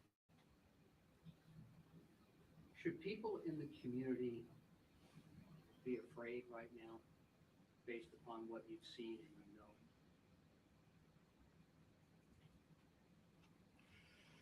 know? I think people are smart enough in our community to draw their own conclusions about what they should feel and shouldn't feel. Our people are very smart. We have a very good community, and they're Oh. very strong. And they are able to draw their own conclusions about this That's- situation, I think, quite successfully. Thank you for the question. Because, and the reason I ask is I hear the words foul play suspected. And people might be wondering if there's somebody running around this community preying on people that they need to be afraid of. I understand what you're saying. Yeah, are we? Should we be? I didn't. I think people are able to draw their own conclusions about this situation. The fuck? And they are smart enough to figure out that what the situation warrants them to think. So What does that even mean? that's all we have to say about that. Okay. Scale back the search completely. So the hundreds of people, even they were coming up a little bit ago, can I offer my help? Can I get back out there? At this point, you guys not want more people heading out in that area? What's the advice for people who do want to? It's a crime scene. They can continue to help in the way we need the assistance at. I am not at the scene and I'm not. Wait, aware what? of what's going on out there at this point in time, so I can't really say what we're going to use them for. So wait. Now think about this. People, so they didn't really call off this search, so people were still walking around that area.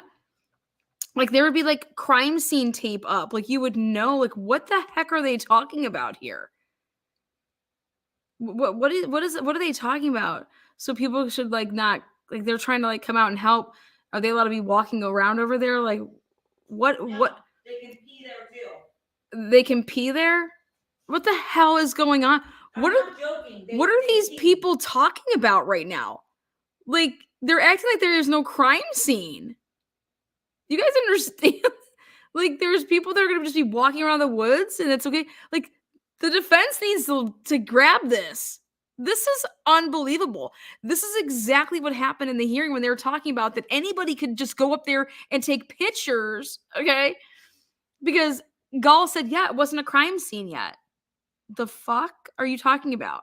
Yeah, the first responder / search team that found the girls, if they took pictures or they did whatever, it was technically not a crime scene yet. It wasn't a police crime scene. And I just said, oh, dear Jesus Christ.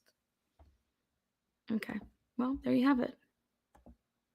We may be just telling them we thank you for your help, and we may just be sending them back. So, you know, again, it's. They get a story We and they believe stick with it. what you believe what you can, and then we got to go with the truth that we have. So, What are you talking about? One final thing. You started off with a statement about finding the bodies. Can you say that over again with the right creek? Oh, Deer Creek. The bodies were found in the Deer Creek area, just east of town, about a mile from the 3/4 to a mile east of the what is that? The Freedom Bridge. Freedom Bridge. Wait, what? Freedom I know Bridge. didn't help you much there, but Now, from Freedom Bridge or the Monon High Bridge. High Bridge? I'm not sure which bridges. They're two separate bridges. I know. So Yeah. Freedom Bridge is on the Heartline, and Okay. High Bridge is It's- the bridge it's that's right back. up that used to be the Yeah. railroad So how bridge. far from High Bridge? I think that was the last known location. Within probably 3/4 of a mile or so. Okay, and how close were they to the area where they were supposed to be picked up by the relatives? Within that 3/4 of a mile, so. Is that with the flow of the creek or against the flow? It would be upstream. Upstream against the flow of the creek. What?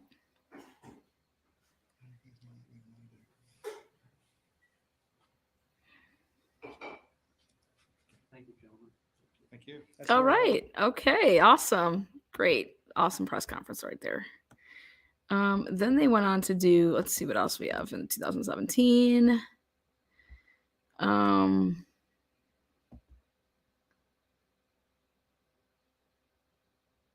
I think this is where Shane Evans like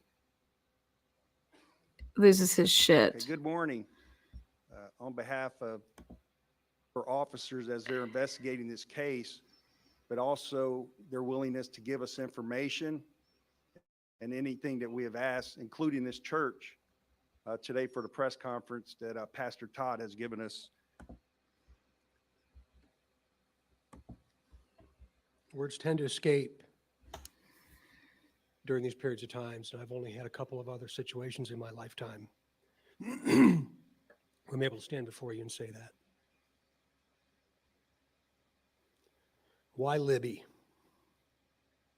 Why Abby? Why Delphi? Why Carroll County?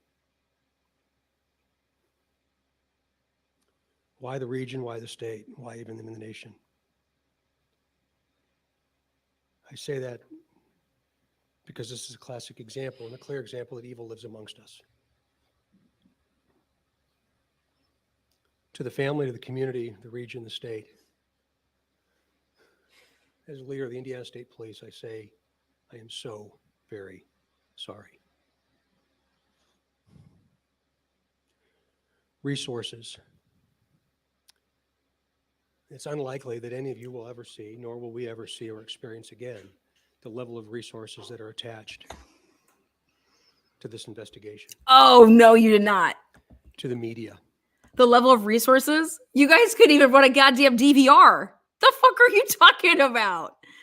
Who gives a fuck about resources when you have idiots?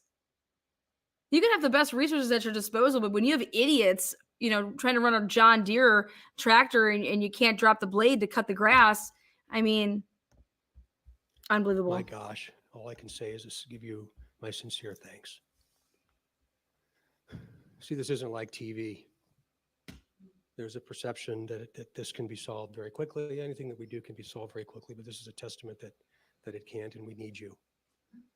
We've needed you since last week. We need you today, and we need you tomorrow. And likely we'll need the media all across this nation. So from a simple guy like me to you, I say thank you.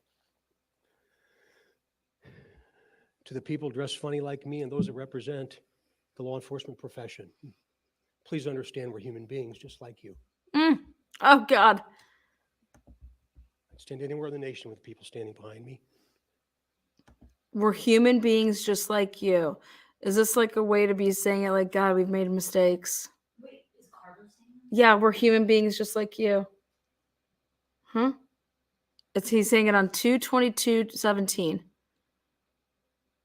This would have just, Story and they stick with it. yeah, this was just days after interviewing Patrick Westfall, just days after interviewing Brad Holder. And why did they even interview those people? You know? And that's what Baldwin And I would wanted to know. suggest to you that every time something like this happens, a little piece of us dies as well. Why bother? Why bother interviewing them? And he I said also want because you to our understand how input committed we are is the reason. as a collective one, and we will continue. This has been briefed all the way up to the director of the FBI, Director Comey, and Greg Mass is going to talk a little bit about that. What? I've had an opportunity to speak to my boss, Governor Eric Holcomb, a couple of different times about the situation. And every time I do, I see this look that comes over his face, just like yours in this community's. And that's the unfortunate experience of experiencing evil. We're not stopping. The poster in front of you. Someone knows who this individual is. Someone knows who this individual is. Is it a family member? Is it a neighbor? Is it an acquaintance? Is it an associate? Or maybe that one guy that lives over at that one place that just kind of not right. Oh, shit. Elvis Fields? The fuck? Maybe it's his jeans. Maybe it's his jacket or his sweatshirt. Maybe it's his shirt tail. Maybe just him admitting spitting Maybe on it's his one of the posture. girls. Maybe it's the right hand in his pocket. You see, even with technology, we need human intelligence. In other words, we need you. Ah, shit! I'm not suggesting that science, that everything that we can do with science has been done. Because we No, actually, we needed you. We needed you. We needed your staff. You didn't need us. We needed you. We needed your staff to be able to run a DVR. We needed your staff to be able to download, record, keep logs of interviews. We needed you to do your job that we pay you for. We needed you guys. Abby and Libby needed you guys. Don't sit here and talk about you needing us. We needed you, Doug Carter, and everybody behind you. That's who Abby and Libby needed. Get the fuck out of here. We're just getting started. I bet you are.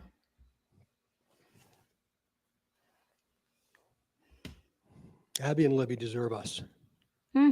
They deserve every single one of us, and not just the people standing up here on the stage that have given so much of their lives to not just this, but to this profession, but each and every one of you. Each and every person listening, watching, or seeing this in some form, we need you. Libby and Abby need you. Please do not rationalize tips away. Rationalize what you think that might not be important away. By thinking he would never do that to another human being. Or think what I know doesn't matter.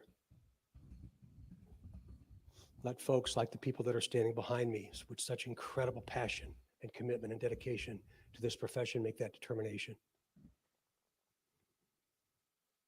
Tips are anonymous. Some might not want to talk about it because they don't want to get involved, because they know the individual. Again, he may be a family member, probably has family. No one wants. And guess what? From all this stuff, a ton of tips did come in. And Brad Holder's name was said profusely. Just remember that. We'll ever know. No one will ever know. There's not an agency on the planet better than helping us facilitate this than the FBI. And they're as entrenched in this as anybody. No one will know. The FBI needs to investigate y'all. As poor as this picture is, somebody knows. And if you're watching,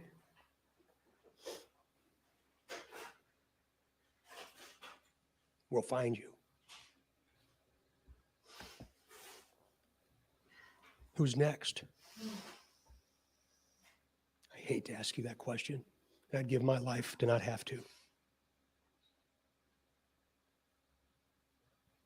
But I know you've asked yourself that very question. We must recognize it. You see, we're all the same. We're all human beings. We must keep our resolve for Libby and Abby. Go to the shack. For this community. Jesus. And frankly, to ensure that good trumps evil. And it will. You're going to hear more in just a minute about what we know. Do not discount the voice that you'll hear. We will stay committed with resolve, very rarely exhibited with human behavior until this conclusion. Please be patient. Become our partners and communicate with us as often as you can.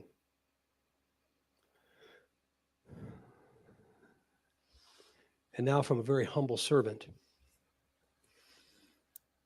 that's the most blessed guy on this planet to represent the profession that I represent, to Abby and Libby.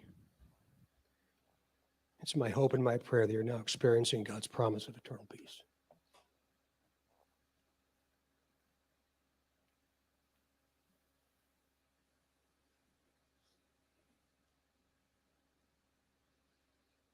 At this time, I would like to invite Greg Massa, Assistant Special Agent in Charge for the FBI, to the podium. Good morning. As the Assistant Special Agent in Charge, my role is to supervise and lead the FBI's criminal investigations across the state of Indiana. 9 days ago, we had an agent that was participating in the search for the missing victims. And from that moment until this morning, we have stood shoulder to shoulder with our law enforcement partners here. The FBI plays an important support role in this investigation. this joint investigation. I'm very humbled by the response that the resources that are under my direction have brought, and hopefully the contributions that we are making. So is it okay if I can call him up and ask him how he feels after the hearing that just took place 2 days ago? Was he aware that all of these interviews were lost? Was the FBI, when was the FBI made aware of any and all of this? Because I'm curious to know when y'all would have said, well, we need to make sure that they're not doing some funky ass shit, you know? I have no fucking words for this shit. None. On any given day, we have 20 FBI agents that are here providing investigative help, whether that's running down leads, conducting interviews, helping with lead tracking system, providing intelligence analysis support, providing technical assistance. Every night, I update our FBI headquarters to our Deputy Assistant Director. And as the Superintendent mentioned, this has been briefed to the FBI Director on 2 occasions. So whatever resource that the FBI has available. Then all of your people, whoever those 20 agents, I'm sure y'all kept records. How can Baldwin and Rosie get their hands on that shit? Like, the FBI just doesn't burn their records. So this guy speaking at this presser, I think would be valuable to say, okay, hey, you said that you guys did all this stuff. Where's your guys' shit? You know, I would think they would keep the record separate. Available, whether it's here in the state of Indiana or nationally, we have brought those resources and we will continue to do so. We were committed to working around the clock as we have been over the last 9 days, and will continue to do so until this case is solved. To the members of the community, when I met with our behavioral analysis unit and their expertise and their experience, it is oftentimes even unwitting that a member of the community may have information that is germane to this investigation. And I'd like the community to go back 9 days and go back to the afternoon of February 13th, Monday, February 13th, and just think if you had an interaction with an individual who inexplicably canceled an appointment that you had together, or an individual called into work sick and canceled an important appointment or a social engagement, and at the time gave what would have been a plausible explanation. My cell phone broke, or I had a flat tire on my car. But in retrospect, that excuse no longer holds water. That may be important. Likely so are behavioral indicators that this individual may have exhibited since the afternoon of May 13th. Did this individual travel unexpectedly? Did they change their appearance? Did they shave their beard, cut their hair, change the color of their hair?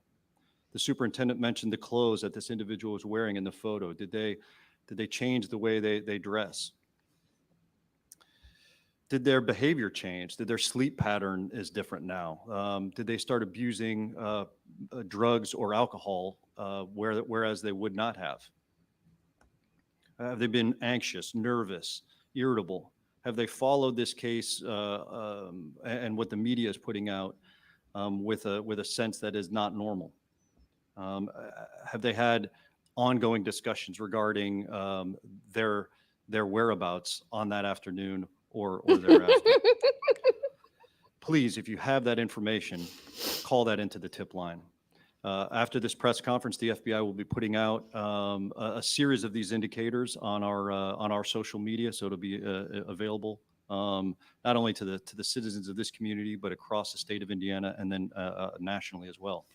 We'll also be utilizing digital billboards, and in any way we can spread this message, we will. I'll just finalize my remarks just to say that to my law enforcement partners behind me, to the community at large, 9 days ago, the FBI stood shoulder to shoulder with you. We're not going anywhere. We will be here until this case is solved, and I am confident this case will be solved. Thank you. Interesting. Call his ass to the stand. At this time, I would like to invite Captain Dave Burston, Chief Public Information Officer for the Indiana State Police, to the podium. Thank you, Tony. We do have some new information for you today. Yes. It's in the form of an audio file Okay. from the cell phone that Liberty German had with her at the time. We're not going to play everything that we have, Okay. but Liberty had the presence of mind to turn on her video camera. Again, we're not going to be able to share everything with you, but we are going to share this audio clip with you momentarily with the hope that somebody will recognize this voice. And I want to be very clear that what you're about to hear is just 4 short words. Excuse me, 3 words. Down the hill. You're going to Guys, hear down the this hill. played So he 4 messed up times. there. Oh my God. It The audio was quality it is was for guys down the hill. So he subconsciously made a mistake there because he actually knows that it says guys down the hill. And he has to 3 words because they only release at that point down the hill. Down the hill. Guys, down the hill. Holy shit. There you go. Catching everything, baby. is not superb, but there's enough there that somebody could recognize this person's voice. And as Superintendent Carter said, not to rationalize away. If you hear this today and you think, my God, that sounds like fill in the blank, call us. Make an anonymous tip. Tell us who you think it is. And what are you going to do Let with us it? investigate it. Yeah, right. If it's not the right person, they'll just be out a little bit of time. And they'll be cleared and they can go on and they'll never know that you called. Thank But you. you may tell us who the right person was. Okay. And you could be the person that helps us to solve this horrible crime. Micah, play the clip, please. Micah, let's get on it. Would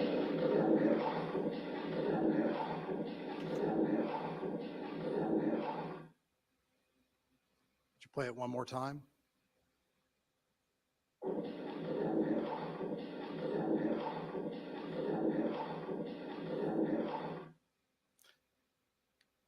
So that audio clip later today will be available on the Indiana State Police website. You can simply go to our website and add the extension /delphi.htm. There will be information on that website that talks about the reward that is being collected now. Sergeant Slocum will talk more about the amount of money that's been raised for solving this case. And really, money shouldn't be what drives somebody to help solve this. Just a sense of community and wanting to help and to get this person off the street. The image that you see there of the suspect, that came from Liberty's phone.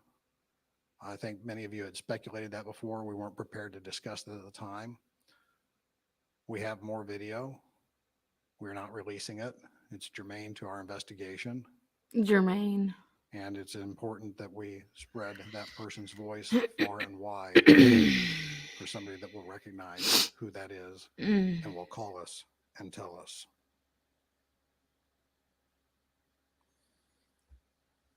I also want to tell you that there will be a tip line.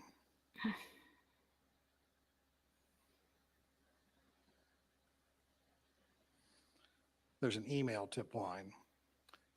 I'll spell it out for you, and it'll be on the website later, but if you want to copy this down, tips can be emailed to ABBYANDLIBBYTIP at CACOSHRF.com.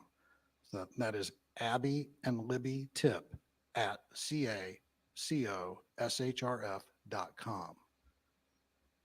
Phone number, email, call the Delphi Police, call the Carroll County Sheriff's Department, call the state police.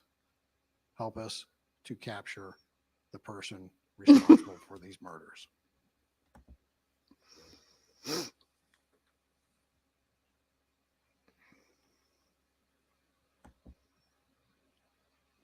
As I started out, we volunteer because we care. I believe that's a way of life here in Carroll County and the Delphi area. As Captain Bursta indicated, we now have monies for a reward. I believe we're in upwards to around $41,000, with $25,000 being donated by the FBI, $10,000 by the Indiana Packers, a local business. The Andersons have donated $5,000. How much did Carroll County Indiana Police? Lafayette Savings and Loans has donated $1,000. They Okay. do that because they care. Okay. We need to solve this case. We have every resource that we can think of to prompt people to give us information. We need to get the murderer of Liberty German and Abigail Williams into custody sooner rather than later. That will be the end of our press conference. As far as speakers at this time, we will entertain questions. Okay.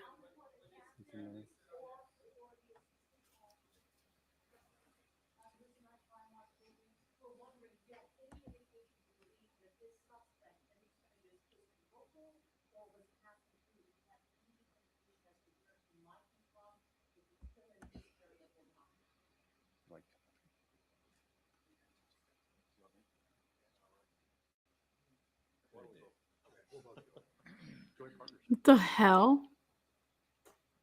Is there any specific information that says the person is local or from far away? No. Could this be a stranger crime? That's a possibility. Could this be somebody that knew that the girls were going to be there at that time? That's a possibility. Nothing is off the table. That's exactly right. The only thing I would add is where the FBI can come involved, and if it does lead interstate or multi-jurisdictionally, we have that capability to stretch it further outside of this immediate community across the state or across state lines.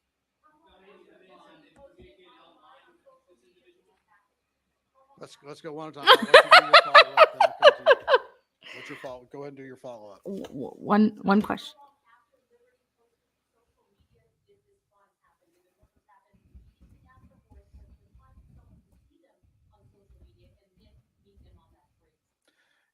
As especially, we know that there are going to be lots of questions that we specifically cannot answer because there are things that we do not want to tip our hand to the person responsible for this. That kind of information we're keeping close to ourselves. Is it reasonable to think that that's an area? One of two things happen. That was a chance encounter. That's possible. Don't think it's likely, but it's boom. possible. Or that person knew that they were going to be there. Thank you. Right there. So the Richard Allen aspect is a chance encounter. And he's like, I don't think that that's what it is. Y'all heard it right there, right? Right there. Y'all heard that, right?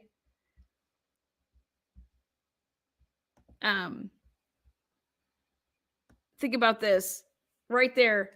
It's what a chance encounter, which I don't think that that's what this is. Well, that's what Richard Allen was, a chance encounter. Okay. Richard Allen didn't know that those girls were going to be out there. The fuck? We all need to go back and watch these interviews and listen to what every single word that these dudes say.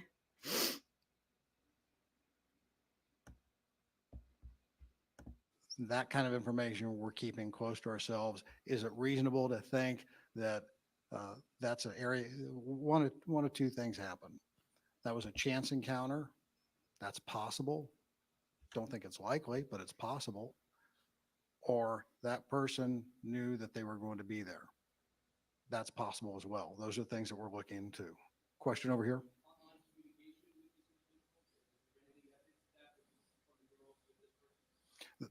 Similar to what I just said, there's specific pieces of information that we're not discussing.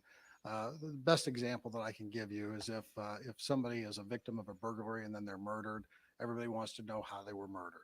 If we go into the details and we say they were stabbed twice in the back and they were shot in the head, then everybody hears that. And then when we get tips, people tell us that, and the tip is useless. We're keeping information that will only be known by the person or by who that person told. And when that's shared with us, it will set off the alarm bells and we'll know.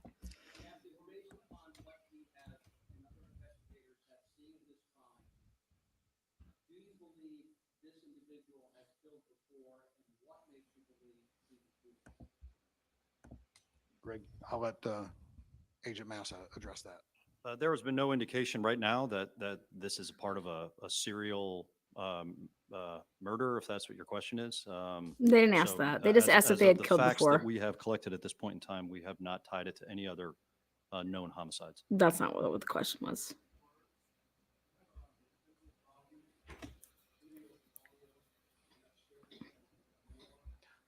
We have other information that we're not sharing, and specific to your question, Raphael, keep in mind that there the likeliness, the possibility of more than one person. Boom! We're not saying that the person, that the voice that you heard is the same as this person here.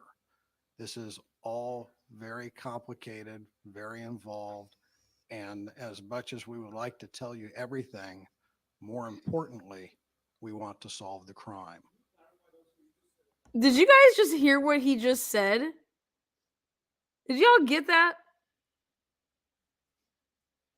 I'm telling you, you need to listen to this. This is wild. More than one person. This is insanity right here. And that the voice, like, oh God, I just can't even. I just can't. That could be or could not be. Importantly, we want to solve the crime.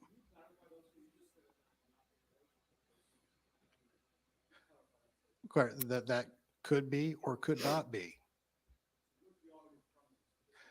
The audio is also from Liberty's phone. So again, she had the presence of mind to have the phone on and to capture video as well as audio.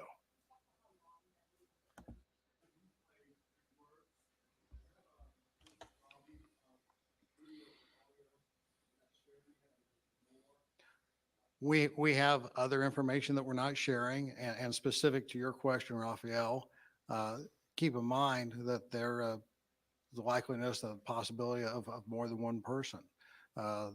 We're not saying that the person, that the voice that you heard is the same as this person here. Oh, very hot damn. I got to go to bed. Okay. Just want to make sure you guys all heard it right there. Okay. Okay. I'm going to go to bed now. Thank you so much. To the transparency. We love you guys. I'm telling you.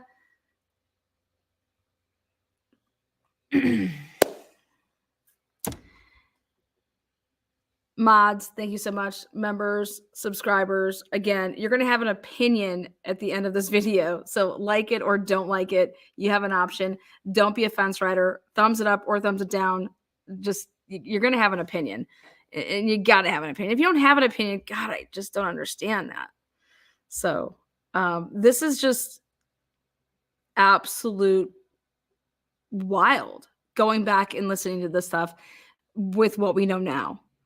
And it's sad. It's truly fucking sad, man. So prayers, justice for, and truth for Abby and Libby.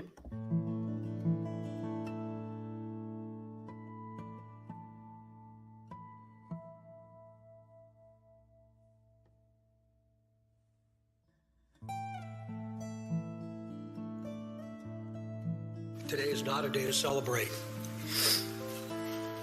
but the arrest of Richard M. Allen of Delphi on 2 counts of murder is sure a major step in leading to the conclusion of this long-term and complex investigation.